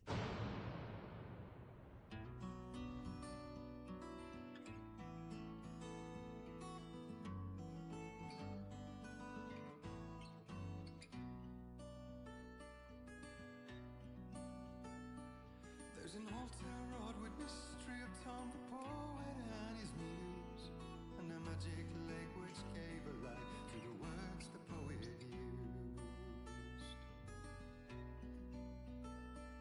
Now the muse she was his happiness, and he rhymed about her grace, and told the stories of treasures deep beneath the blackened waves. Till in the stillness of wonder, and still in its misty crown, the muse she went down to the lake, and in the waves she drowned. And now to see your love set free. Previously on Alan Wake. Under the influence of the dark presence, I wrote a horror story that is coming true. Jagger had been my editor, making sure that the unfolding story would make her more and more powerful. Some part of me had been aware enough to write my escape into the story. Together we can create something absolutely wonderful. The lake, it does something to the works of art created here. It makes them come true. My mom gave me this old light switch. The clicker. Alice is being kept in a dark prison. I need to find Cynthia Weaver to fix this. It's your fault, and you're gonna pay for it. Well, we're expecting a record crowd from the neighboring counties. Naturally, we hope to break the record set by last year's Moose Fest in our neighboring town, Watery. Ladies and gentlemen, some people have asked me, what's the big deal about Deer Fest? And I think that this sums it up. It's about friendship and community. We've got a great party coming up, but let's try to hold it in until tomorrow. I have it. Someone will come for it when the time is right. Thomas said so. He wrote it. The key is insurance. It's my job to keep it safe. Safe in the light. Always in the light.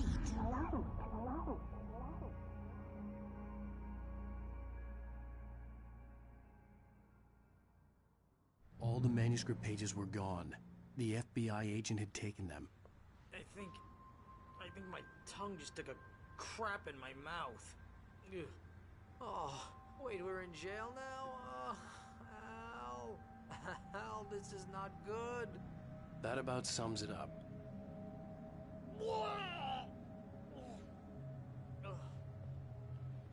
Oh, I am never drinking again.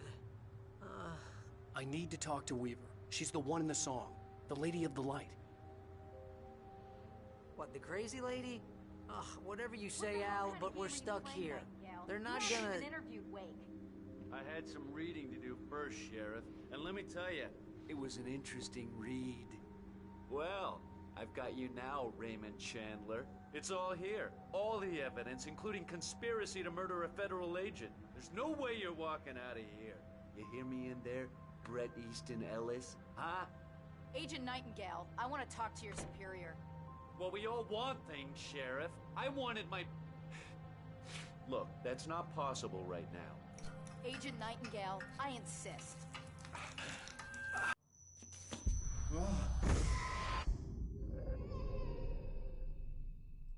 Wake, what's wrong? Lady, are you stupid? It's a trick. It's an obvious trick. Okay, I've had enough of this crap. Wake, I'm gonna trust you with this. You're joking. Agent Nightingale, your opinion would matter more if you were sober and if I actually believed you were here on official business. Whoa! Get back in the cell, Stephen King. The only way you're leaving this place is over my dead... Wait a minute. I know this... Oh my God! Light. We need light. It's the only way to fight this thing. In my office. I've got your things there. Follow me. Oh man, we're sitting ducks with the lights out. Nightingale tried to make sense of the manuscript. It was disjointed and strange. He didn't understand half of it, but it all rang true. Impossibly true. He took out his hip flask when he reached the page that described how he reached the page that made him take out his hip flask. It wasn't the booze that made his mind reel.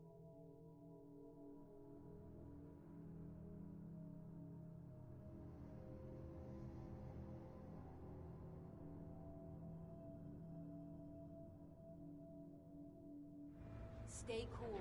I can get the emergency power on. Nightingale felt the situation veering out of his control, but the gun at least felt steady in his hands.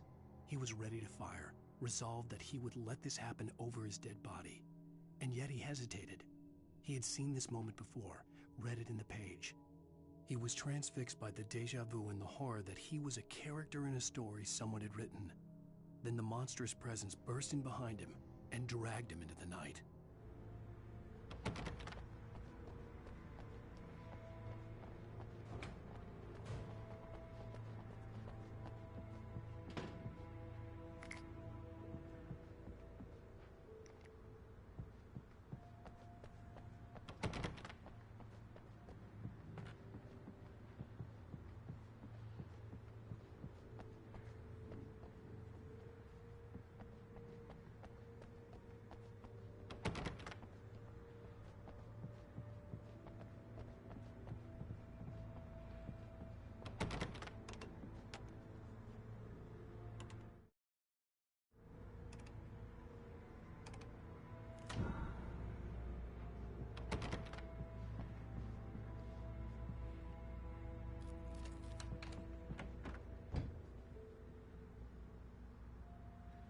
Here are your things. Wake, what do I need to know?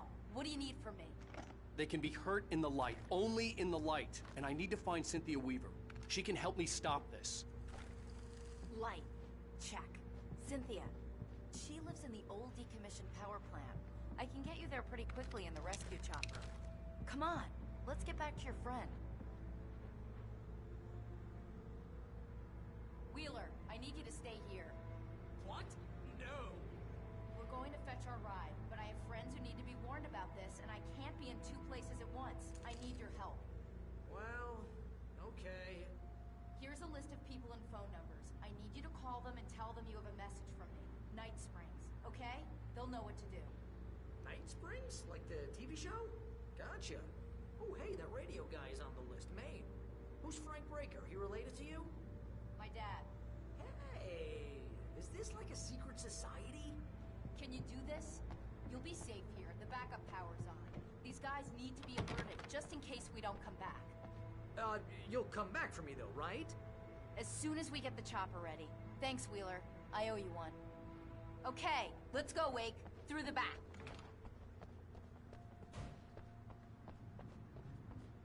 Hello, Mr. Breaker.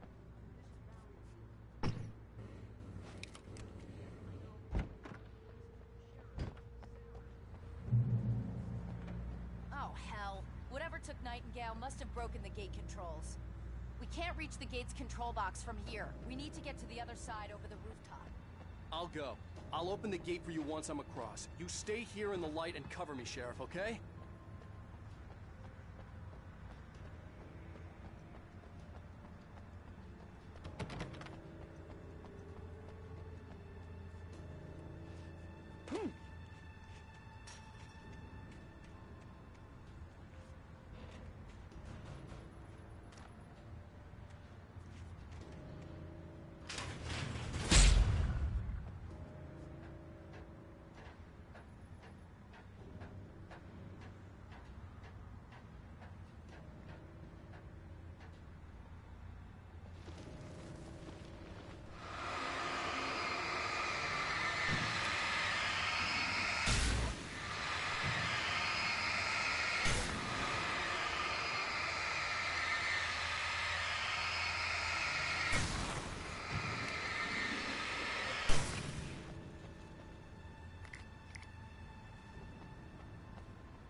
Hey, Sheriff! Your password. Night Springs? What's that all about? joke we have. That Bright Falls is the original inspiration for the TV show. This town can get weird at times. Never this weird, though. We need to bypass the damage to the mailbox. What am I, an electrician? Hold on! Ow, damn!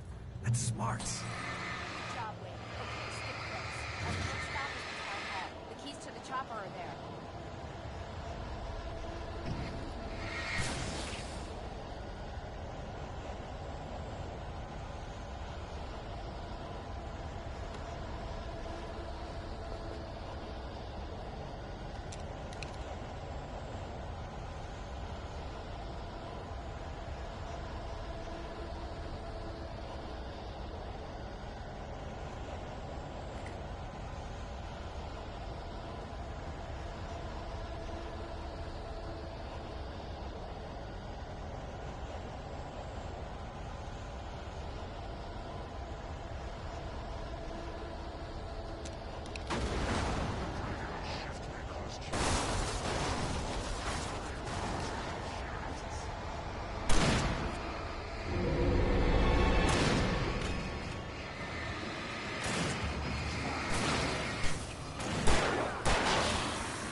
Gonna want explanations, you know. For example, what the hell happened to Rose? She's seriously messed up now. The same thing I think happened to me after I arrived. During this week, you can't remember? Oh, I remember now.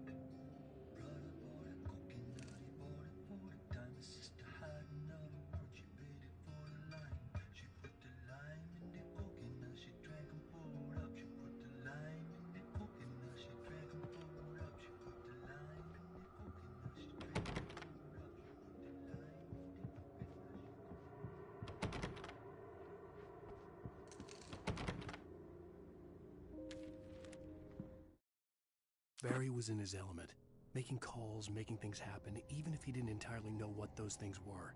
He wouldn't let the hot sheriff chick down. Even if every noise he heard from outside, and he heard plenty, made him jump. He had only paused to text Al a message, told him to hurry up. Suddenly, Barry froze in mid-dial. A window broke somewhere in the building, and then the lights went out.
Let's go, Wake.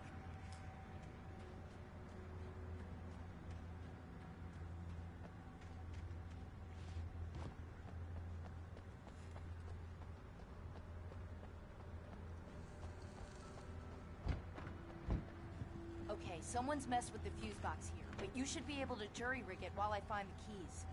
I already got electrocuted once today. How about I look for the keys and you get burned for a change? Fine. They should be in the clerk's office on the other side of the building, near the main entrance.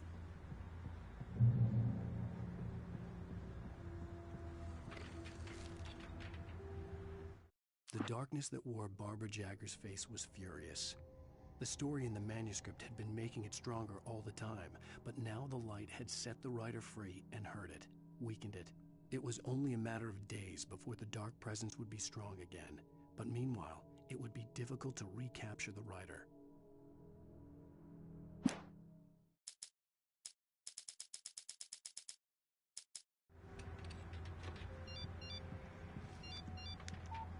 The message was from Barry. He was getting worried at the station. He wanted us to hurry.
Okay, Sheriff, I got the keys.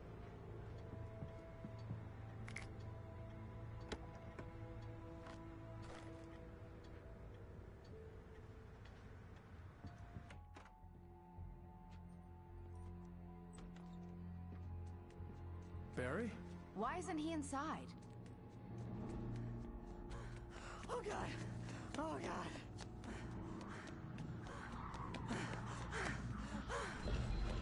Barry! Look out!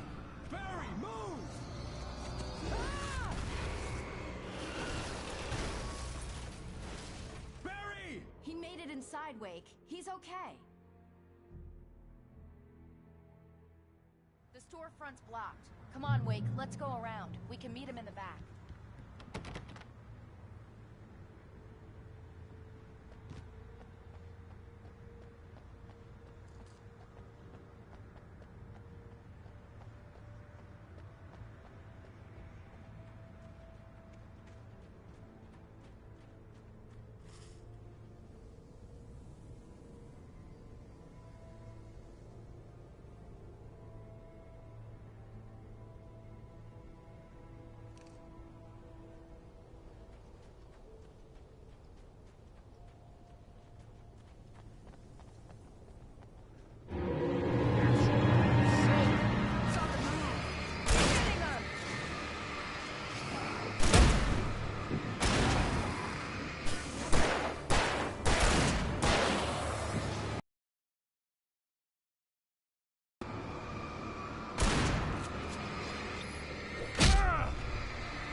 We can make it through the bookstore. Wheeler should be waiting for us in the backyard. Keep the hell down or I'll call the sheriff.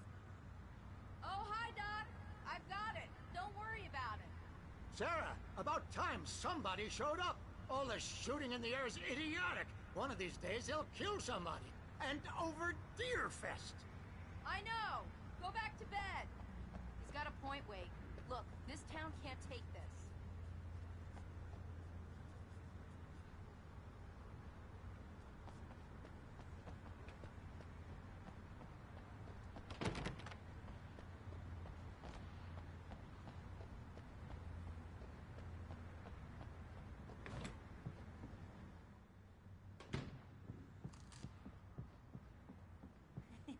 They're really taking advantage of your presence here, Wake. I heard they're selling a lot of your Alex Casey books. Right now, I'm not a big fan of my own writing. Cynthia Weaver worked hard, following her obsessive rituals, sometimes fighting them, always giving in to them in the end. She haunted the halls of Bright Falls' abandoned power plant. She marked her caches with light-sensitive paint that could only be seen by eyes that had been touched by darkness and saved by light like she'd been. She was preparing defenses and supply lines for the war she knew would come. The war between the forces of light and darkness.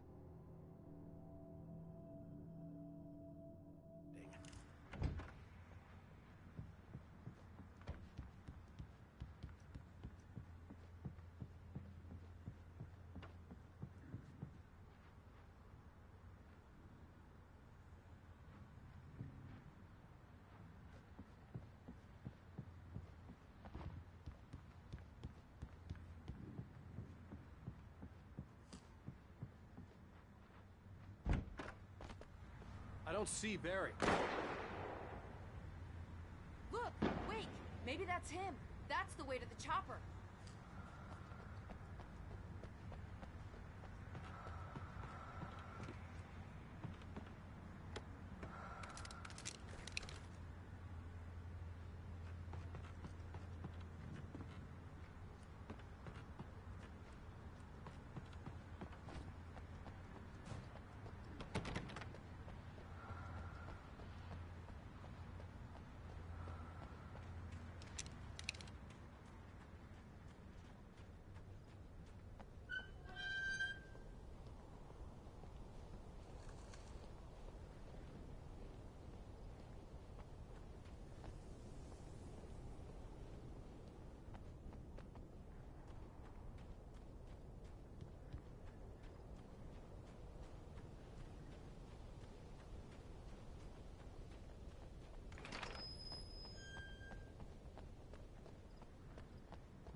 I'm gonna give Pastor Howard a piece of my mind about this lock. Ugh, I told him to get it fixed. Physical labor. Let's take a break.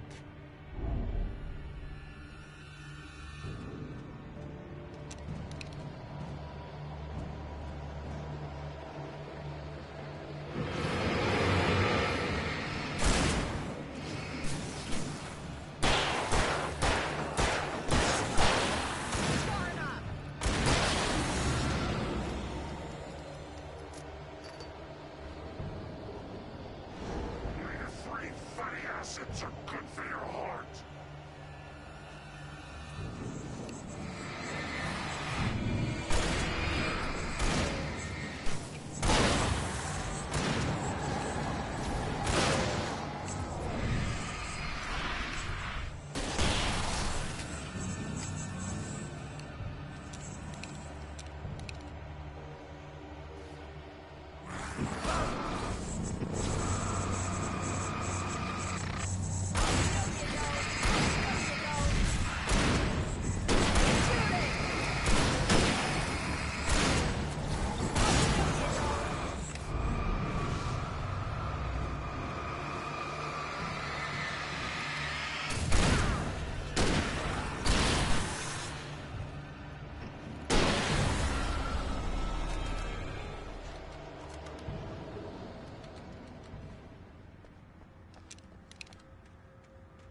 Okay, it's open. Let's go, Wake.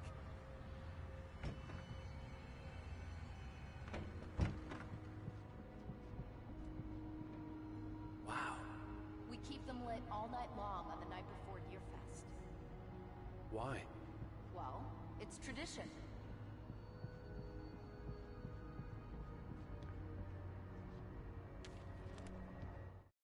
For it to be free, the Dark Presence needed the writer to finish the story.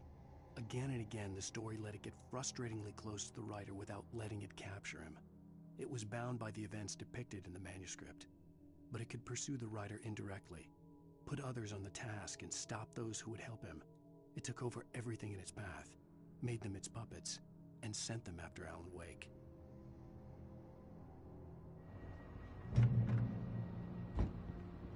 We're almost there. We'll have to go through the basement to get to the parking lot. Yeah, there's no way going through the crypt will turn out to be a bad idea.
Guess that one saw the light, huh?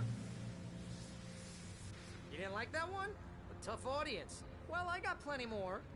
What are the Christmas lights for? Protection, man. Like garlic against vampires. Vampires. The helicopter's just across the parking lot and up the hill. Come on!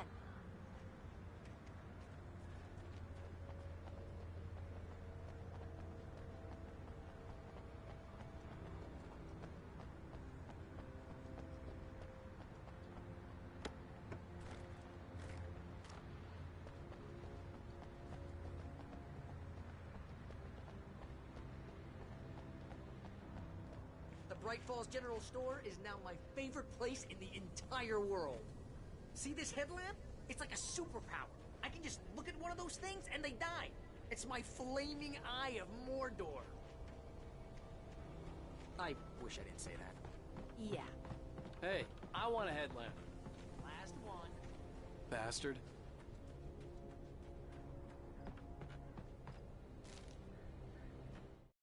Alice had screamed until she had no voice left to scream. Around her, the darkness was alive. It was cold and wet and malevolent and without end. She was a prisoner, trapped in the dark place. The terror would have burned her mind out, but one thing made her hang on. She could sense Alan in the dark. She could hear him. She could see the words he was writing as flickering shadows. He sensed her too. He was trying to work his way to her.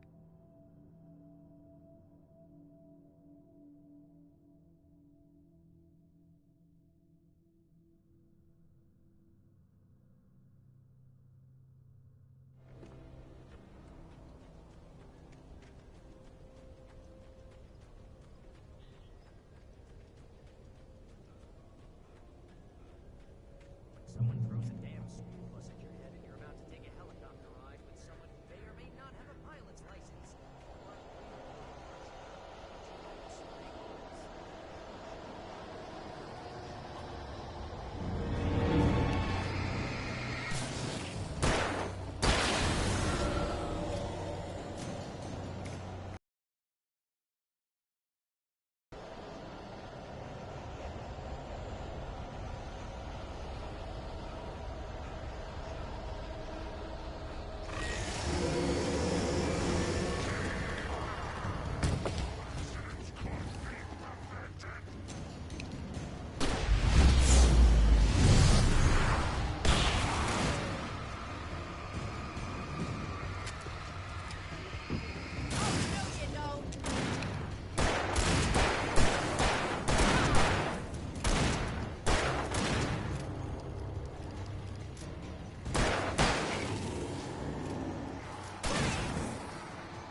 Just get me to Weaver, Sheriff. You're taking a big chance on a local crazy lady, Al. I hope you're right about her, or we can kiss this town goodbye.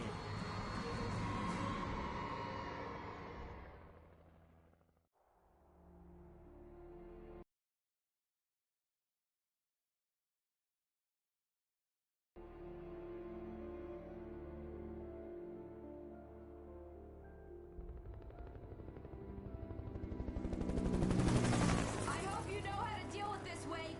I guess you New Yorkers are used to rough situations like this. Right. The city's a war zone. King Kong, mutant alligators, and Alex Casey shoots the place up every weekend. Look, I never even carried a gun until a couple of days ago. Well, my dad used to be a cop there. Tells some pretty wild stories. Stuff like this? No, just normal bad stuff. Kinda like your books, Wake. I used to tease Dad that he was just like Alex Casey. You've read me. Oh, sure. You're a pretty good writer. A little heavy on the metaphors, maybe. Nobody's ever said that before.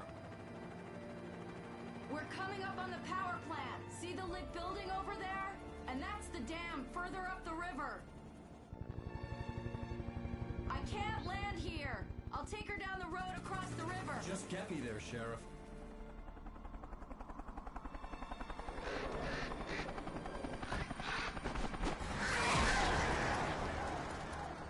Hold on! Ow! Son of a bitch!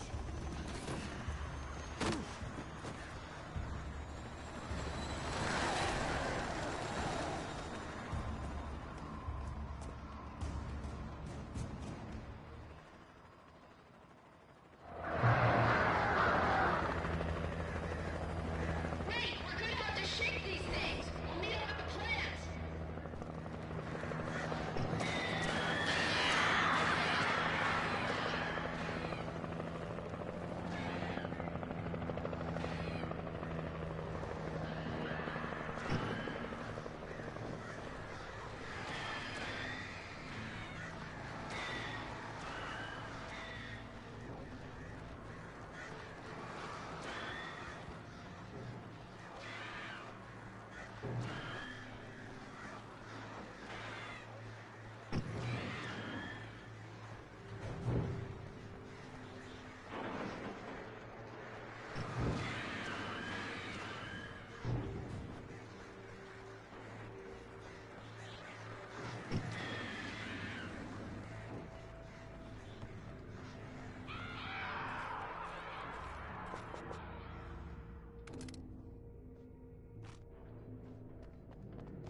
I had to do something about the chain for the door to open.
And here's a new song from a band that they always remind me of our local rock legends, the Old Gods. I couldn't tell you why. I guess it's just, one of those things. Anyway, here's Poets of the Fall and their latest single, War. This is good work, night person.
here's a new song from a band that's... I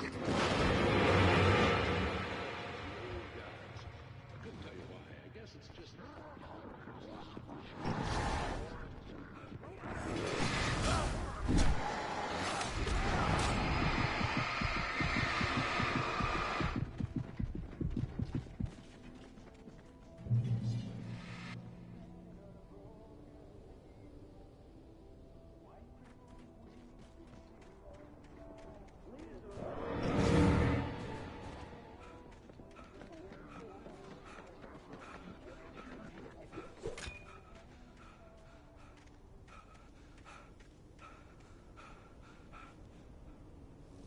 The power plant glowed in the night.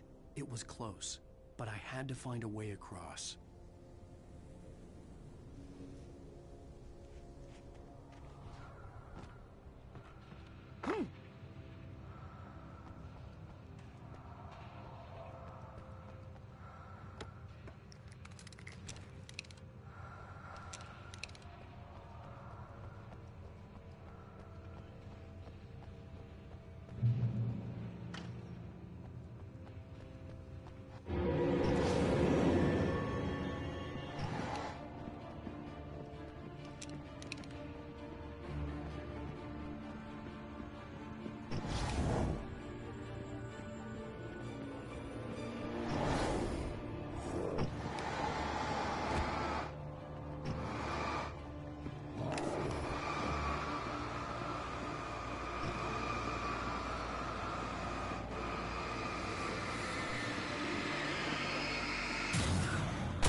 Making her way through the water pipe alone, Cynthia was angry at the writer.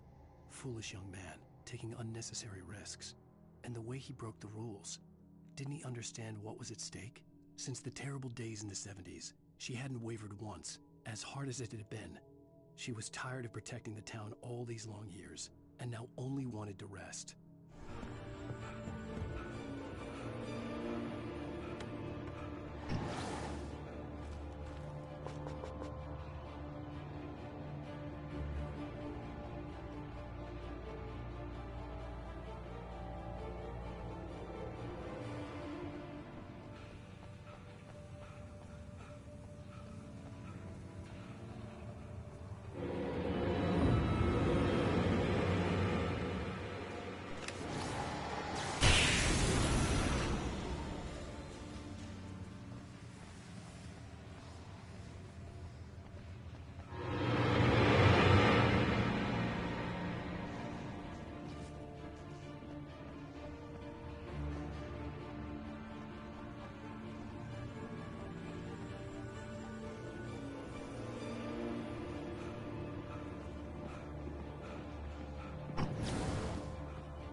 The story I had written in the cabin had come true.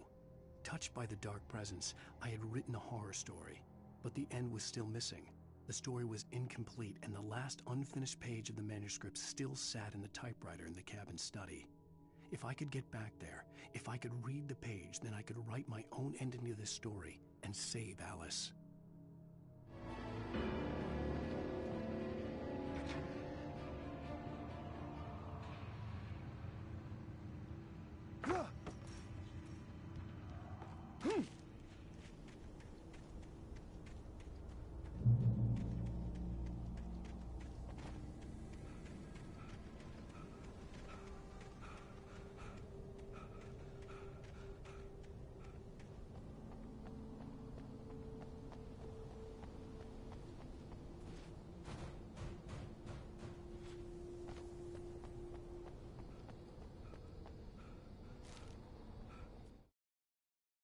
Children of the Elder God lyrics by Old Gods of Asgard. The first verse and chorus. Warriors, torchbearers, come redeem our dreams. Shine a light upon this night of otherworldly fiends. Odin's might be your guide, divorce you from the sane. Hammer's way will have its say, rise up in their name. O memory and thought, jet black and clawed, children of the Elder God, scourge of light upon the dark.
butterflies or butterflies that dream of being men?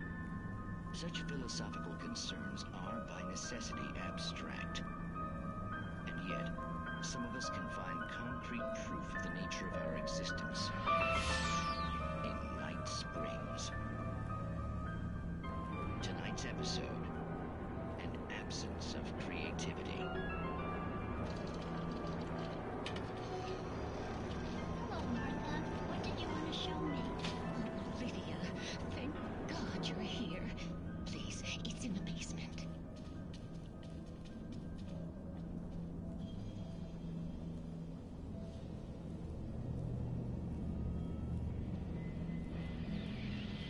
Oh, Martha. Oh, that's amazing. Isn't it just? I found it here this morning. It's like it isn't there, but oh, I can't look straight at it. Yes, I'm sorry. How did you get here? Well, I'm trying to work. Did you put this thing here? In a way. To be more precise, I put everything here but that. Really? But what is it? Oh, I guess the temptation is to call it a hole, but it's really an absence, a profound lack of reality. In Martha's basement? Yes, I was doing so well, too. I came up with 2 old ladies and put something really weird in the basement. It was a great start. I'm completely blocked now. I can't imagine what I was up to. Well, surely it's just an ordinary basement. Is it? Why did you call your friend here, then? Well, I don't know. Oh, well. Couldn't you just ignore it? Oh, no, I couldn't do that. It would probably turn into a plot hole. Might be one already. Could sink the whole enterprise. Oh, my. Listen, ladies, not to be rude, but I'm really not at all sure where I'm going with this, and you're just not helping. You should just go back upstairs for a cup of coffee while I try to figure out what I'm up to. Well, if you think that's best. Maybe I should just stop here. Or is that too moronic? Is that too moronic? Indeed. Who can tell? It's a fine line between the stupid and the sublime. Night Springs.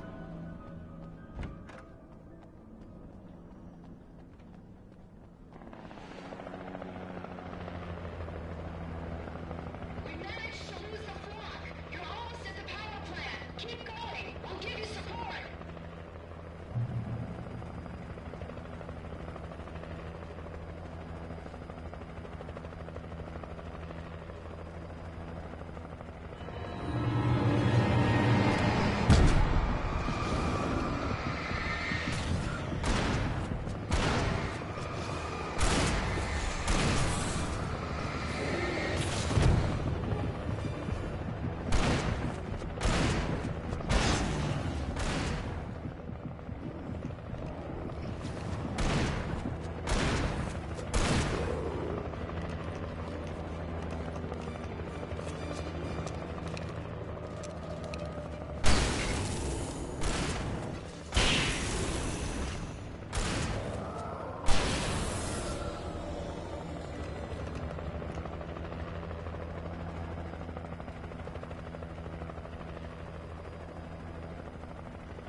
I recognized the logo on the power plant sign.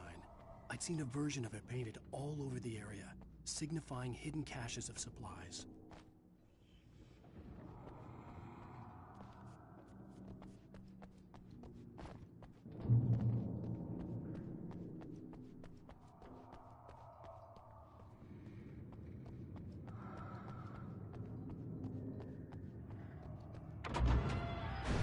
Hold it right there!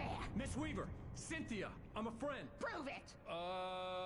You knew Zane! Thomas Zane! You're the Lady of the Light in the song! You can help me! About time! Young man, I've been waiting a very long time for you. It's in the well-lit room.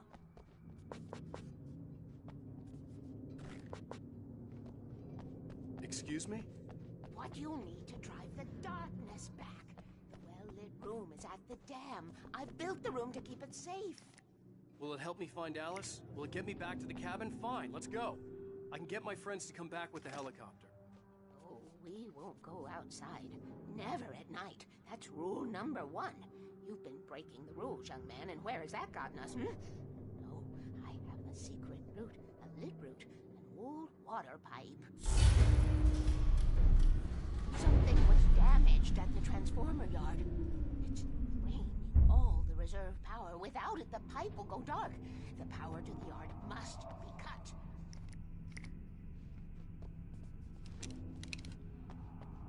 Let me guess. You want me to do it?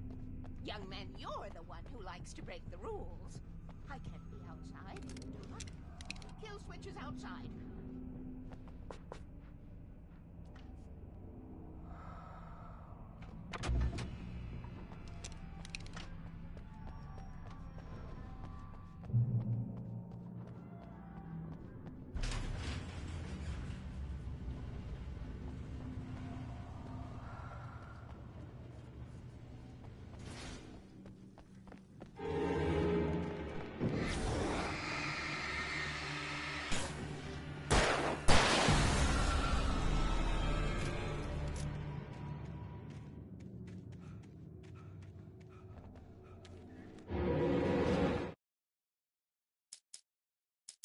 The Poet and the Muse, lyrics by Old Gods of Asgard, the chorus.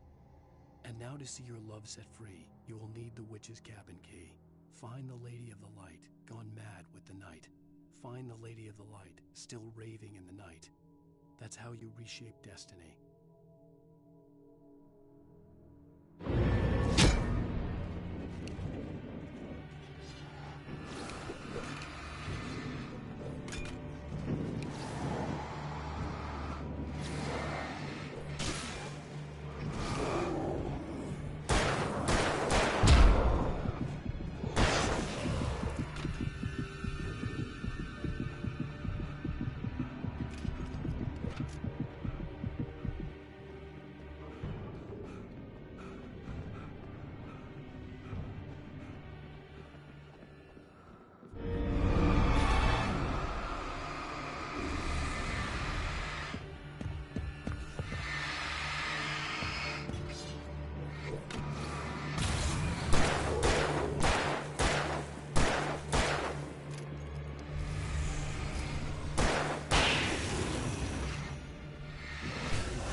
Weaver had sent me to cut the power to the transformer yard.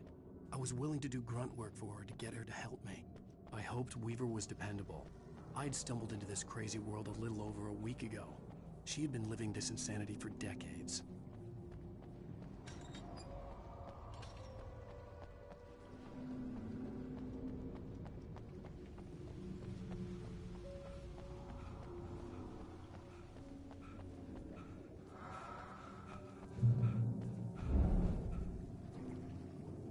I could see the kill switch that would cut the power to the transformer yard. Now I had to find a way to reach it.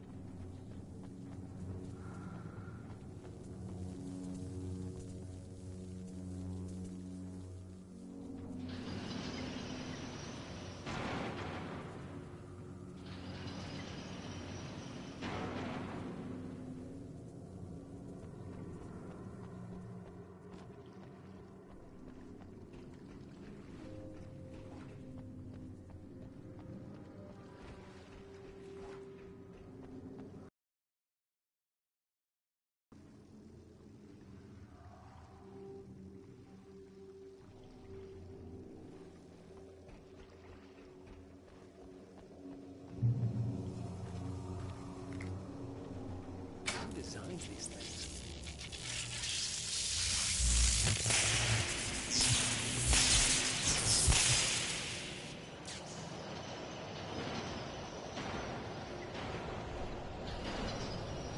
The Transformer Yard went dark and dead. Weaver's water pipe passage should now be good to go.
This way, young man. Follow me.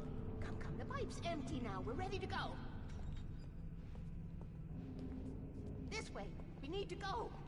I knew them both, Tom and Barbara. I had such a crush on him. Such a beautiful man. I was jealous. There was a part of me that was maybe a little glad when she had the accident. And then Tom started writing and woke the darkness up. He tried to bring her back, but you can't do that. There are no free rides like that. I'm starting to realize that. In that case, young man, perhaps you're a smarter man than Tom was. The witch looked like her, but it wasn't. Barbara was sweet. He didn't understand until it was too late. He tried to undo it, wrote himself, her, everything he'd ever written out of the world. Oh, he was so famous. And afterward, no one knew. Oh, Tom. He left only one thing behind in my care, in case it happened again. Insurance. He trusted me. Or perhaps used me a little. Tom knew how I felt. Knew I wouldn't refuse it. I built the well-lit room and put it there. It's been waiting for you. We are characters trapped in a story you have written, and none of us will survive to see the end of it if the darkness isn't stopped. She'll twist the story to her own dark ends. How do you know all this? Tom, that's the way he wrote it. He still talks to me, you know, in television, from beyond, from below. We have both been touched by the darkness, young man. He saved us both with light, but the darkness stays with you. Leaves a stain. This pipe will take us directly to the well-lit room. Okay, I need to call my friends, tell them where we're going. Hello? Al! Barry, we're headed to the dam in one of the pipes. Meet us there. Okay, I'll tell Sarah. It's Sarah now? Whoa! No! For the sweet love of... Barry! Barry! We gotta go see if they're okay. They're probably dead. You must reach the well-lit room. This is no time to be a selfish idiot. That's my best friend.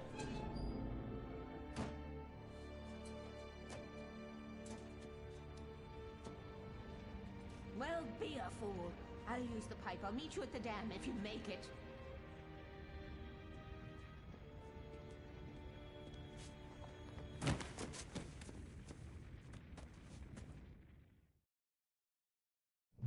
least I didn't have to worry about her. She knew how to stay safe.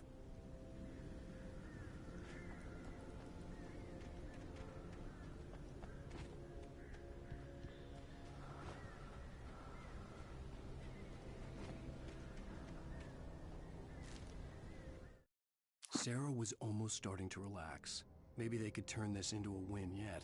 Suddenly, there was a piercing sound, like a table saw gone wild, as 100 birds made out of shadows swarmed into the rotor. The chopper bucked wildly and the board lit up, telling her what she already knew.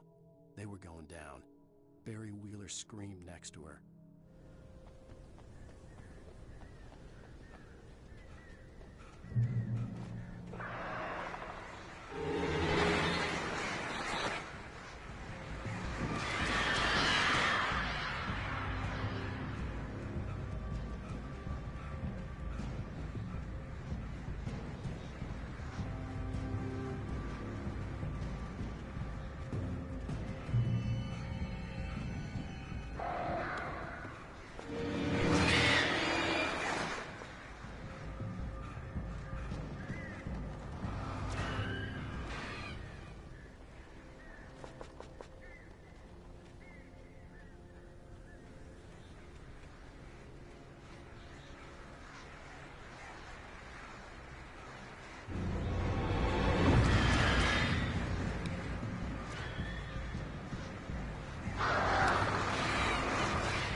Children of the Elder God lyrics by Old Gods of Asgard, the second verse and chorus. Scratching hag, you can rake your claws and gnash your crooked teeth. You've taken slaves like ocean waves, now feel the ocean seethe. Father Tor bless the war between the dark and light. In their songs let their wrongs bring disillusion's night. O memory and thought, jet black and clawed, children of the Elder God, scourge of light upon the dark.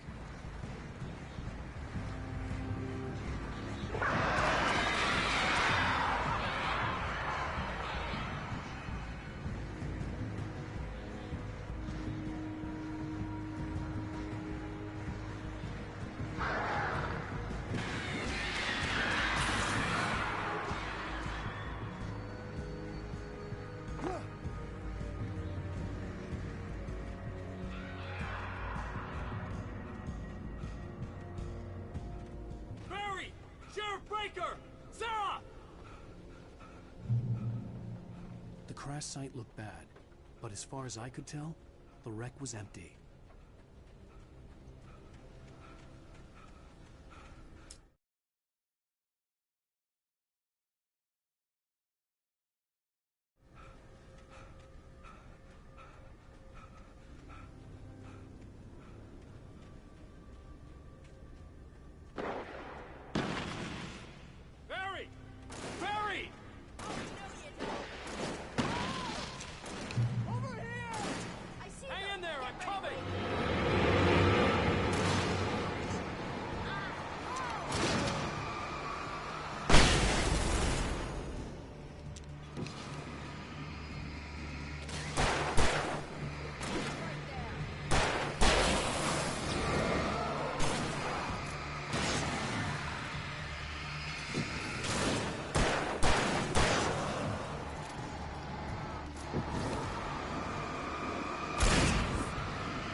I have a different ending in mind.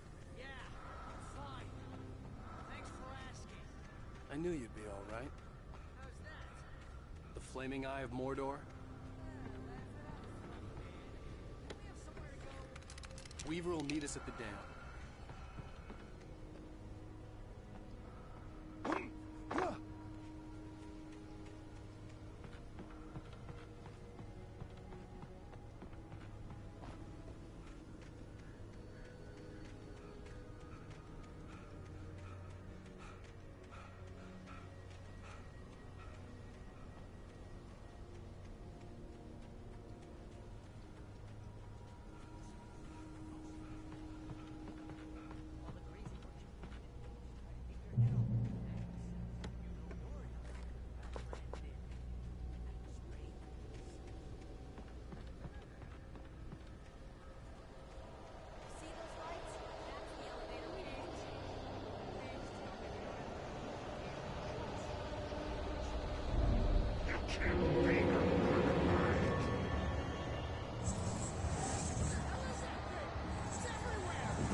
safe? That was... wow. I think we're okay. Oh god, I can't believe we made it. Oh, but it's Wait, dangerous. call the elevator. I'm keeping watch. I hear something moving around.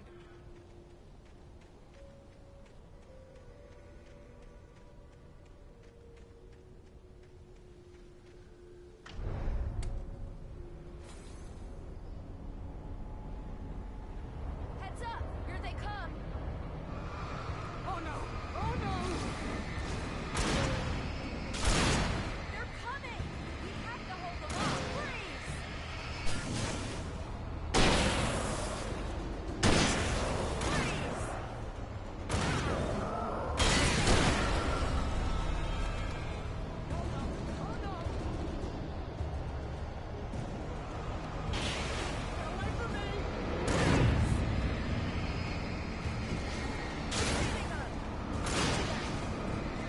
I swear this is the slowest elevator in the world.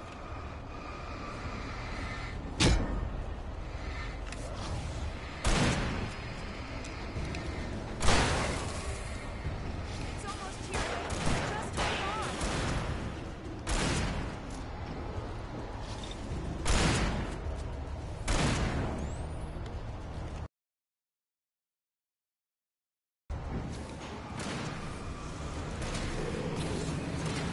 Let's go.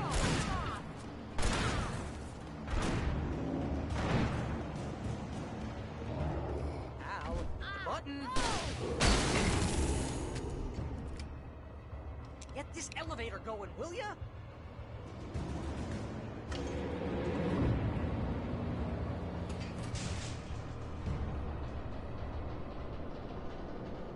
We're almost there. There's an entrance into the dam at the top. What's the plan, Wake? Well, Weaver's crazy, but she's got something Zane left behind. Something to fix this. Gee, could you be a little more vague? Thomas Zane? Seriously? Might as well be Paul Bunyan or Bigfoot. Yeah, well, he was real.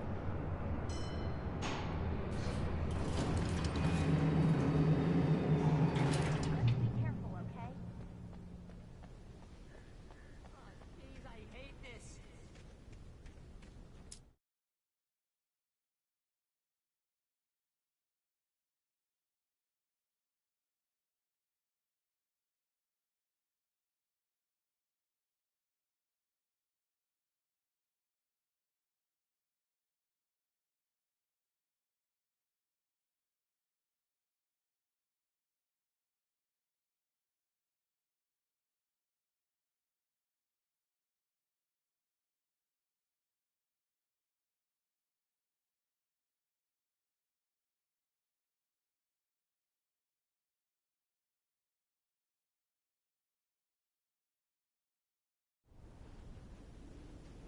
Okay, Wake. There's a button over there that opens the door.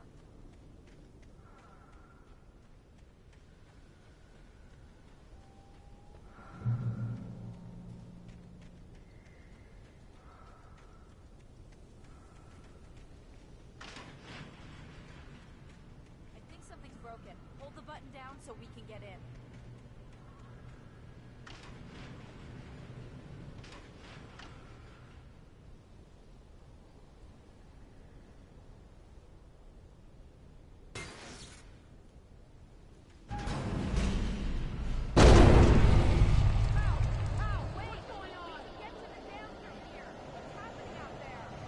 You guys go ahead and find Weaver. She should be in the dam now. I'll have to make it alone through the top. Good luck. Don't get yourself killed. Now, please be careful. I'll take good care of Barry, but you just look after yourself.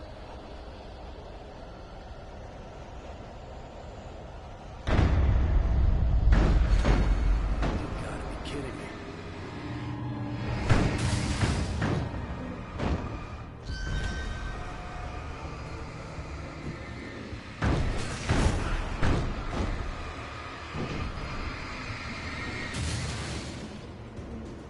Down, boy.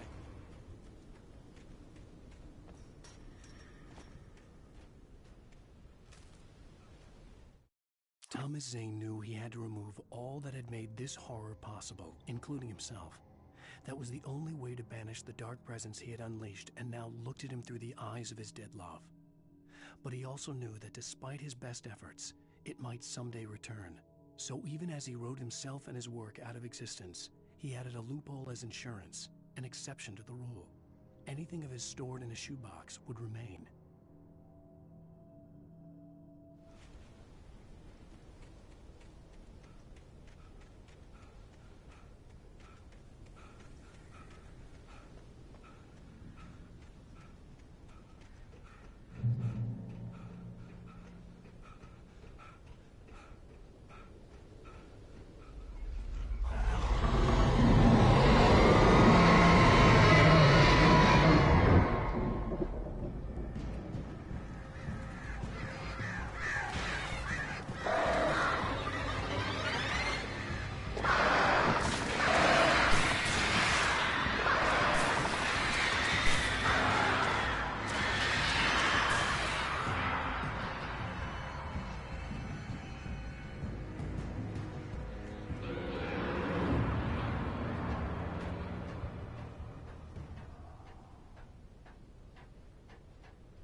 I was ridiculously outnumbered. The searchlight could even the odds.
Chance to take.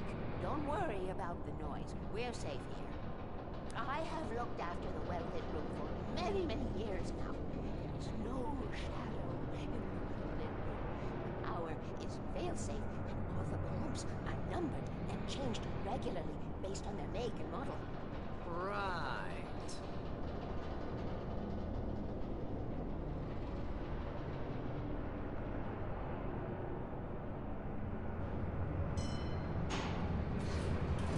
There's an old army base in Rainbow. It was active during the Second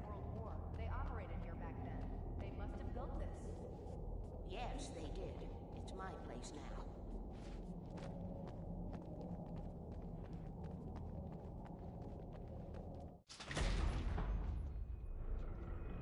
Take it, and I won't need to worry about the room anymore, because 6 and 33 and 118 need changing soon, and I don't want to climb up the ladder to change them because it's very late, and I'm tired. And if you take it, I won't have to do that anymore. The page was autobiographical, a memory from my childhood. But I didn't write this. It was a page written by Thomas Zane. None of them were supposed to exist anymore. Alan, 7 years old, would fight sleep to the bitter end. When he did sleep, he soon woke up, screaming, the nightmares fresh in his mind. One evening, his mother, sitting by his bed, offered him an old light switch. She called it the clicker, and flicking the switch would turn on a magical light that would drive the beast away. To imbue the talisman with all possible power, she added that it had been given to her by Alan's father. Alan never knew him, and anything of his took on mythical proportions in his mind. With the clicker firmly in his hand, Alan finally slept like a baby. Now, almost 30 years later, Alan thought of this as he stood on the rim of Cauldron Lake, the clicker in his hand. He took a deep breath and jumped. My mind swirled. I'd given the clicker to Alice, yet it was here. Zane had written it into existence in a story I had written. I can get to her now. I can finish this.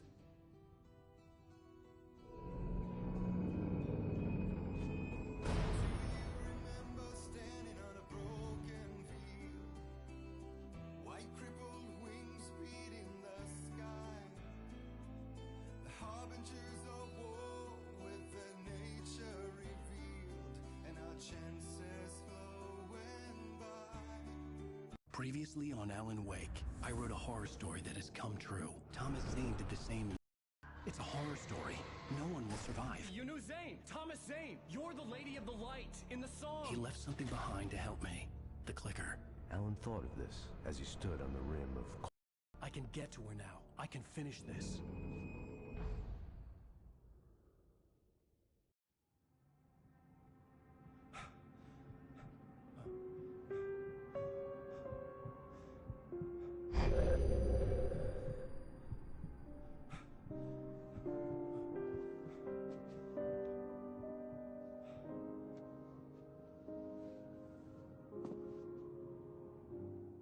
I had a hangover. My head was about to explode and the light hurt my eyes. I needed my sunglasses and painkillers to dull the pain. In one of my finer moments of self-deception, I swore to quit drinking.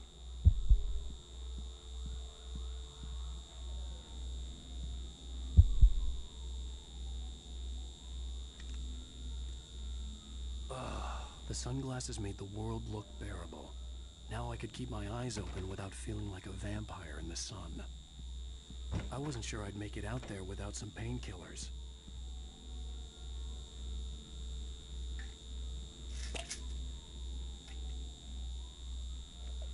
The pills worked fast. The prospect of being awake started to seem bearable again. There was a message waiting for me on the machine.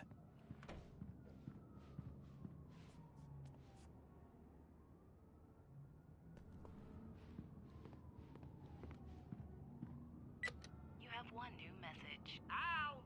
Are you still asleep? Wakey, wakey! You should have your show on your TiVo. If Alice wasn't too mad to record it. She called me earlier and really chewed me out. Yeah, we went a little overboard last night. But parties are a part of this business. Al, look, I'm saying this as your friend. She's not doing your career any favors by trying to run your life like that, okay? I'll talk to you later, Al. Watch the show!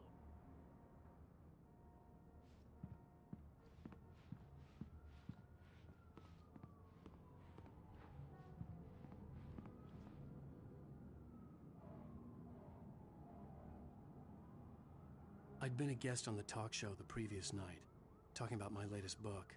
The show was supposed to be waiting for me on our TiVo.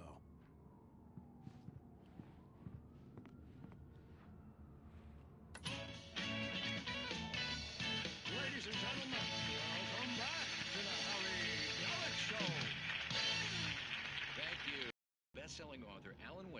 his new book, The Sudden Stop. Hey, good read. Go buy it. No, it is a good read. Look, I'm gonna be honest here. Is that wise? No, but I'm gonna do it anyway. I got people who give me the lowdown on books. I'm a busy guy. But this one, I actually read from cover to cover. I mean, I'm a big fan. Wow, thanks. Now, this might be a spoiler for those who haven't read the book yet. Based on the sales figures, the 2 people out there who haven't read the book yet. But this last book is all about the death of the main character, the hard-boiled New York detective, Alex Casey.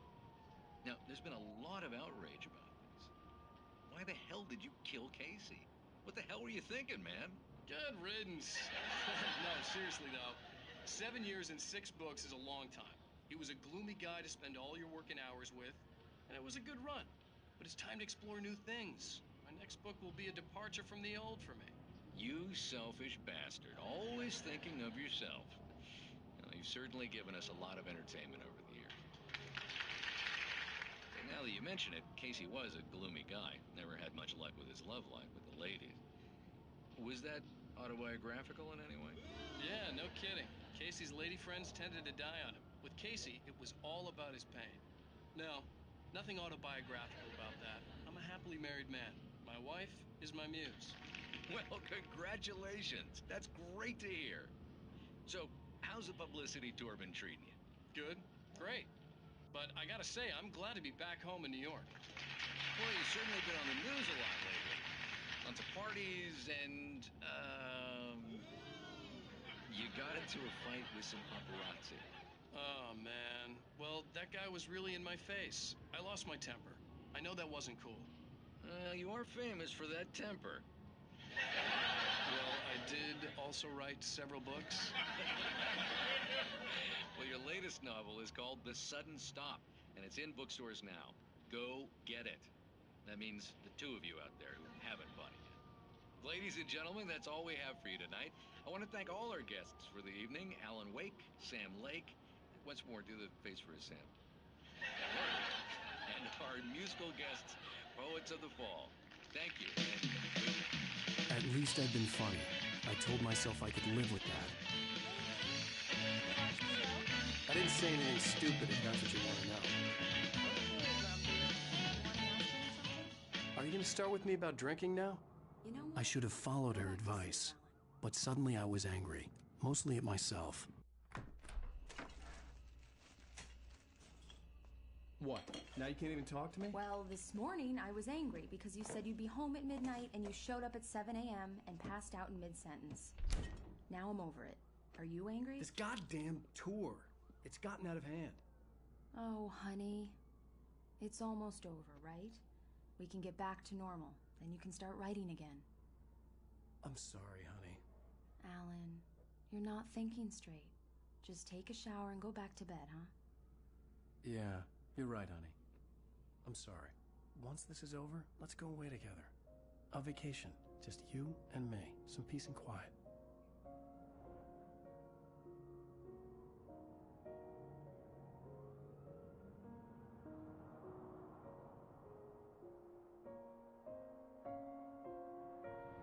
Somehow, the clicker was the key to the cabin. I had to return to Cauldron Lake to save Alice.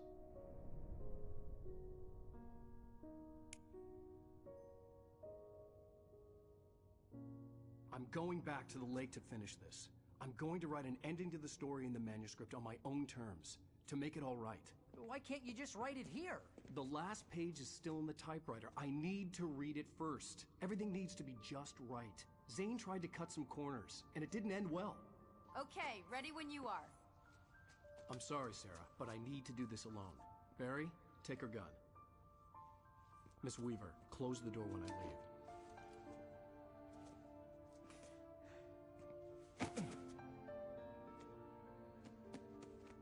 Good luck, Al. See you later.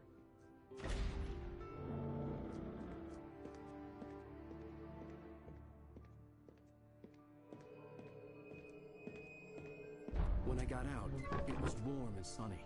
I'd flicked the switch of the clicker. Had it done this?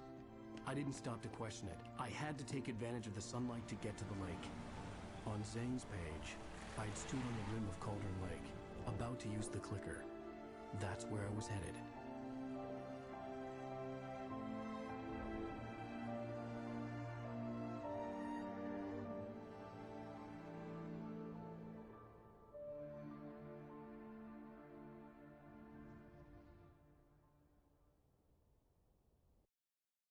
Alone, in daylight, surrounded by the beauty of the Pacific Northwest landscape, it was hard not to let doubt creep in one last time.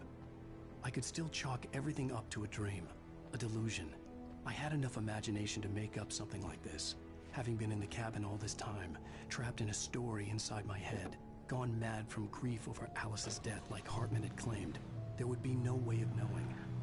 I told myself it didn't really matter.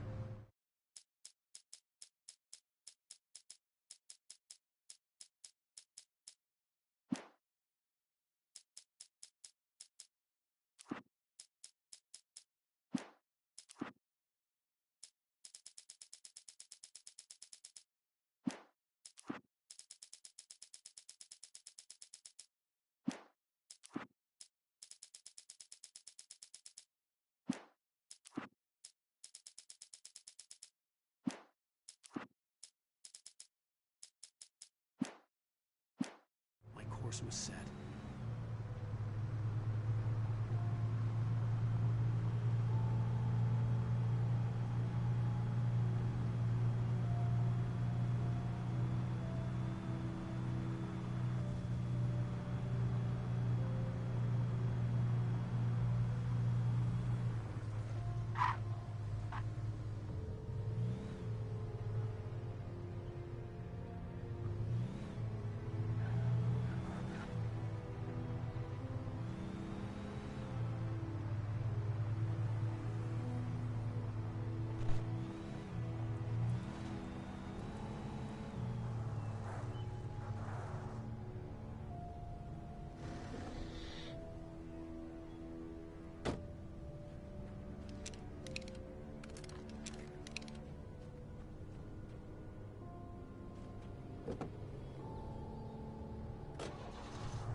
Had touched me.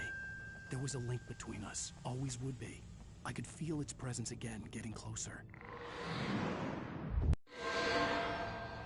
I will kill your wife.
Based on the signature in the motel register, Agent Nightingale had stayed here, in room number 2.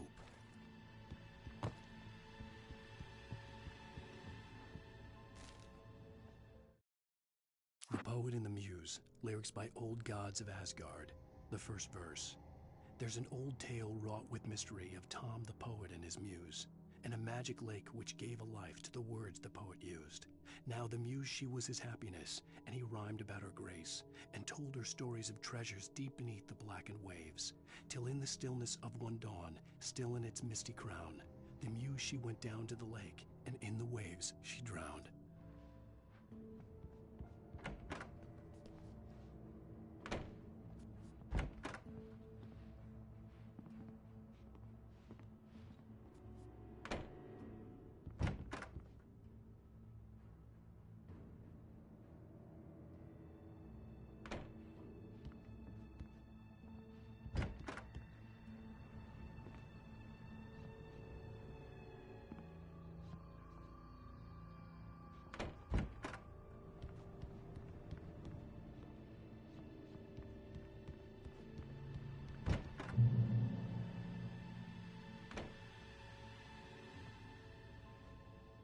This had obviously been the room where Agent Nightingale had stayed when he hadn't been busy harassing me.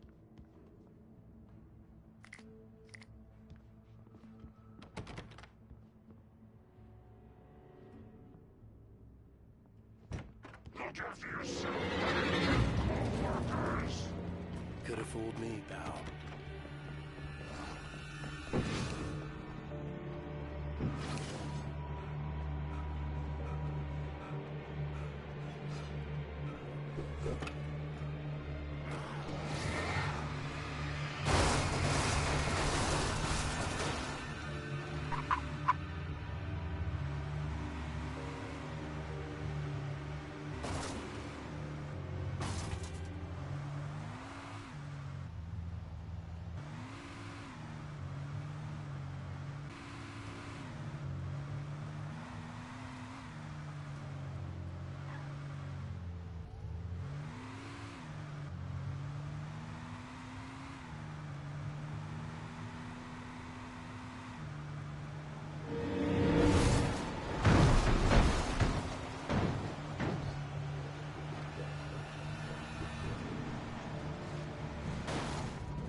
Blues, lyrics by Old Gods of Asgard, the second verse. The poet came down to the lake to call out to his deer. When there was no answer, he was overcome with fear. He searched in vain for his treasure lost, and too soon the night would fall.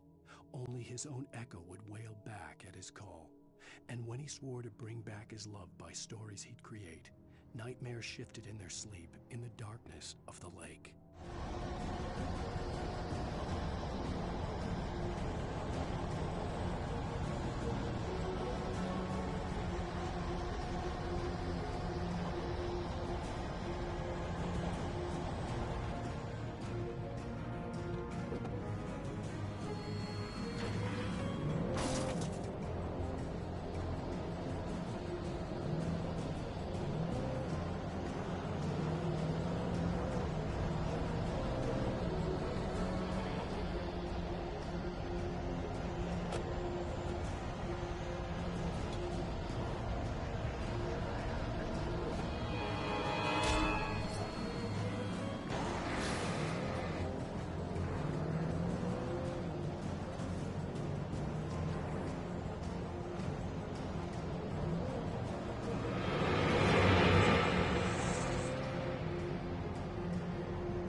The bottom of Cauldron Lake was a graveyard of things the lake had claimed in one way or another over the decades. The Dark Presence brought them up in its wake, scattering the rotten waterlogged hull of an old boat here, the remains of a long-ago crashed airplane there, trees shattered under the impacts. The earth groaned. It didn't even notice.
Blues, lyrics by Old Gods of Asgard, the third verse.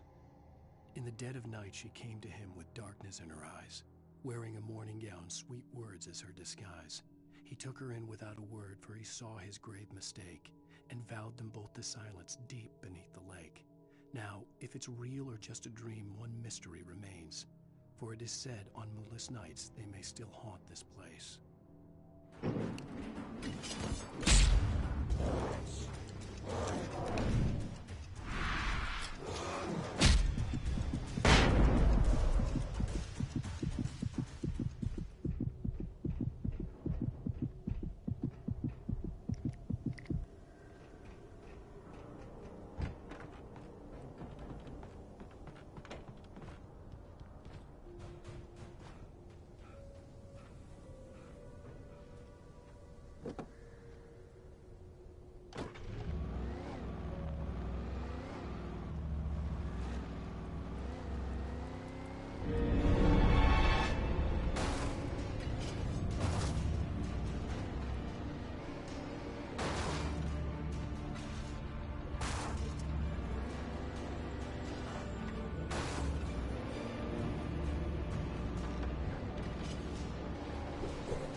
I told Barry my plan back in the well-lit room.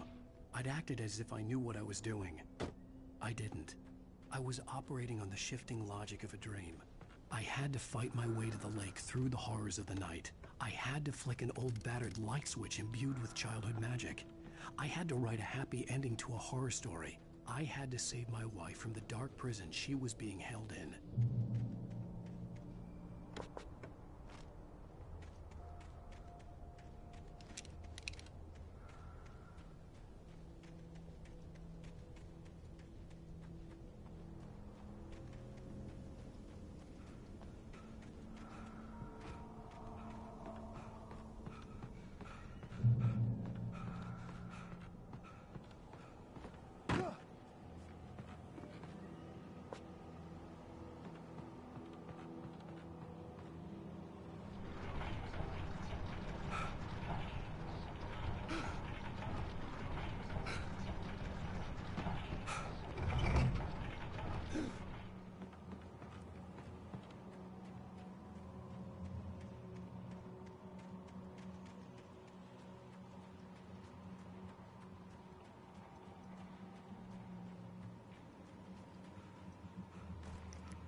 I will never give her to you.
I will never give her to you.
I could see Mirror Peak in the distance.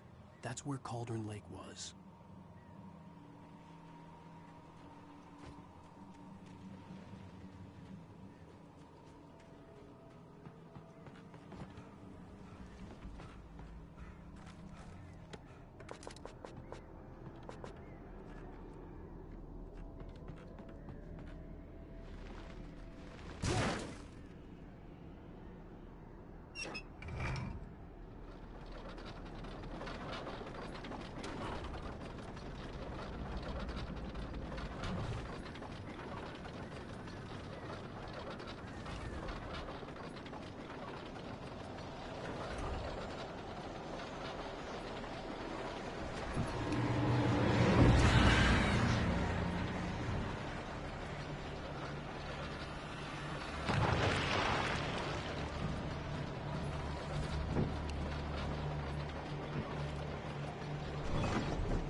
After Zane had gone, I stood alone in the shifting dream that was the dark place.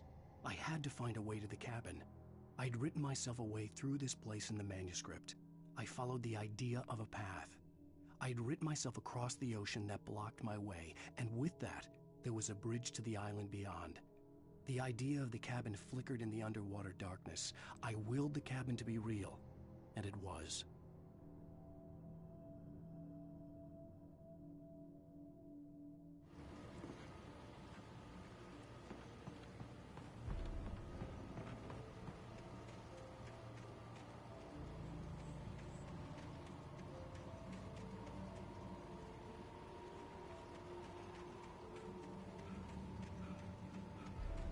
Turn back now.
Do as you're told.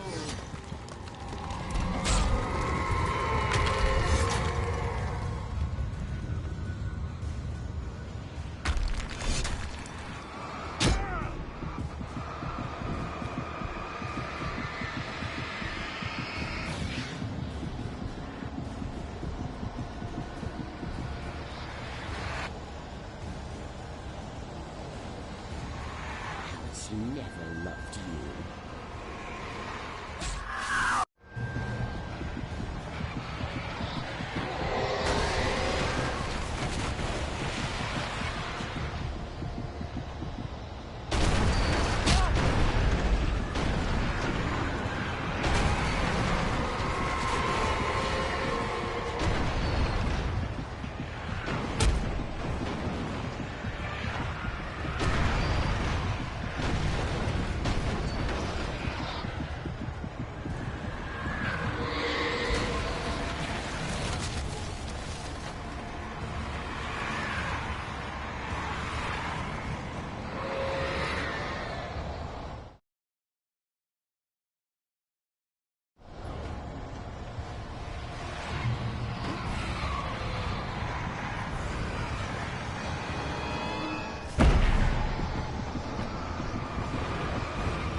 It was just another nightmare.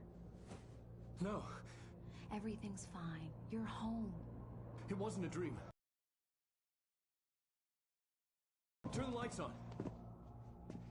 Turn the lights on! Shh, baby. The power's out. There's no light. Come back to bed and I'll make you forget all about your fear. My fear? It's your fear. Why aren't you afraid? You're not Alice. Turn the lights on now. Where's the clicker? What did you do with it? Alan, honey, you're still 1 foot in a dream. You're not making any sense. Come back to bed.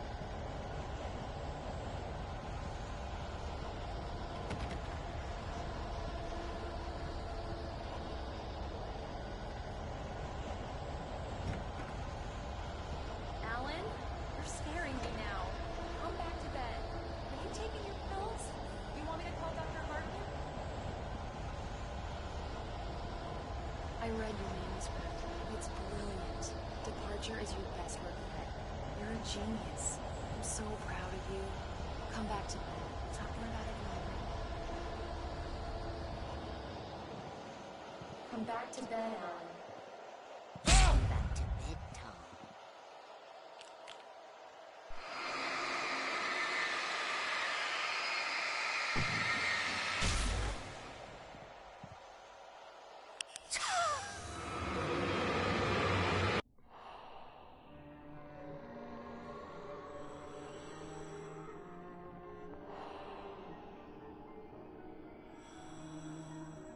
You must find your way to the cabin. It stands in your way. It won't let you pass. It has no heart. It's filled with darkness. You must fill its heart with light.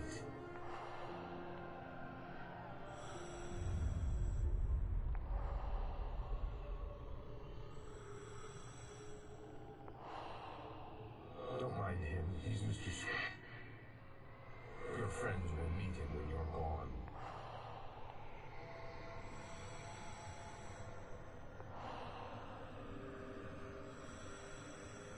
Use the clicker.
I followed the idea of a path.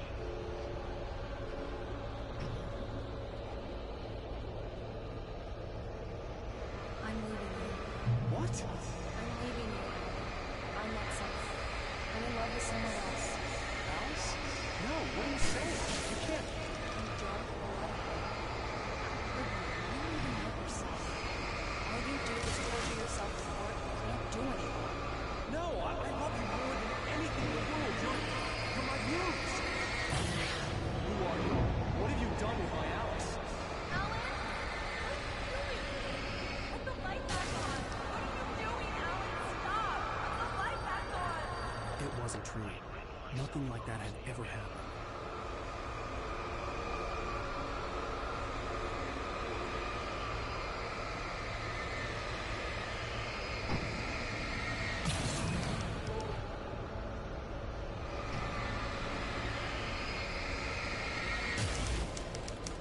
You're not my Barbara. Tom, let me go.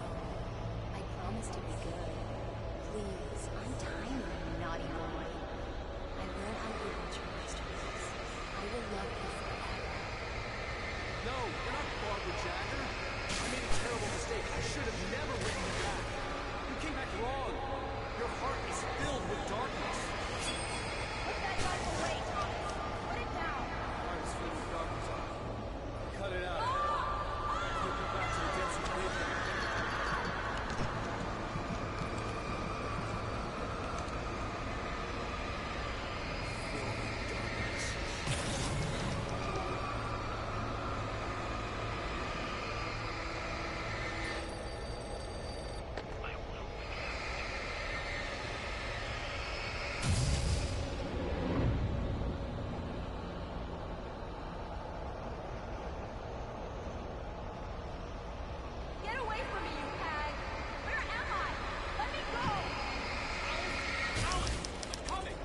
Your husband refused to do as he was told. All he had to do was write what I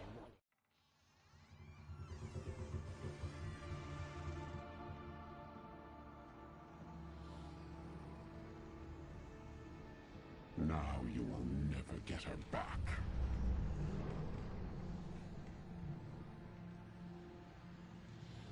I am much older than you. Older than your first work of art. I will find a new face to wear. Someone else to dream me free.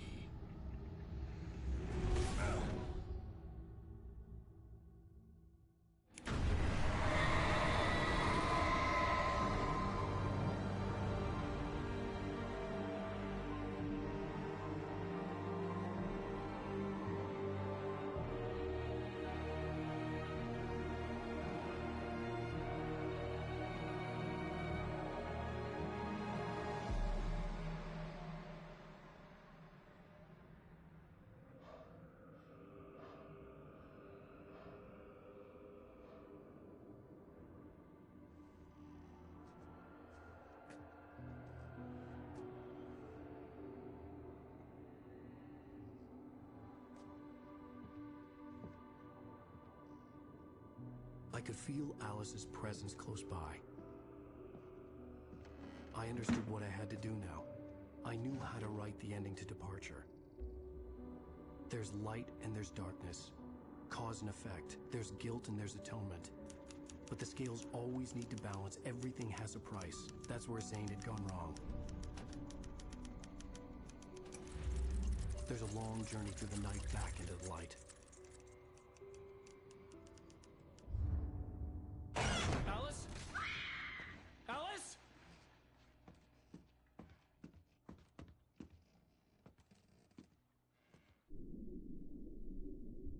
Oh no!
Ground control to Major Tom.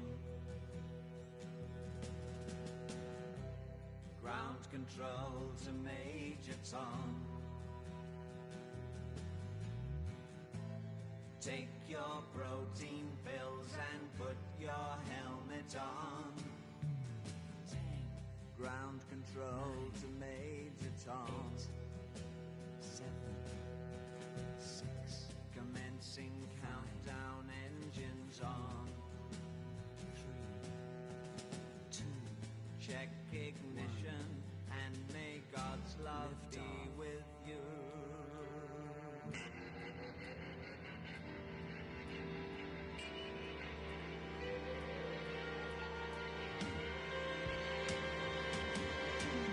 This is ground control to Major Tom. You've really made the grade. And the papers want to know whose shirts you wear. Now it's time to leave the capsule if you dare. This is Major Tom to ground control. I'm stepping through the door, and I'm floating in a most peculiar way, and the stars look very different today. For here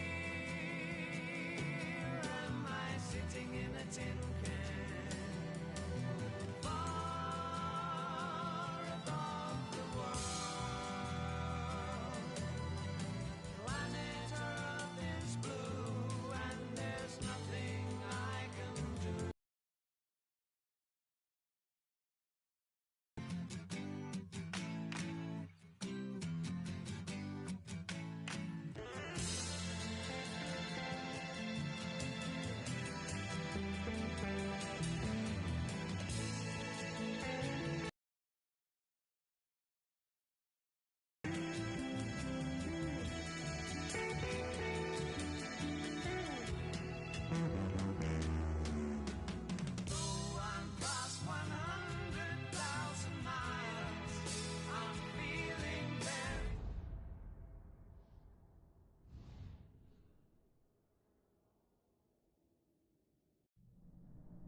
bought a coconut, he bought it for the dime. His sister had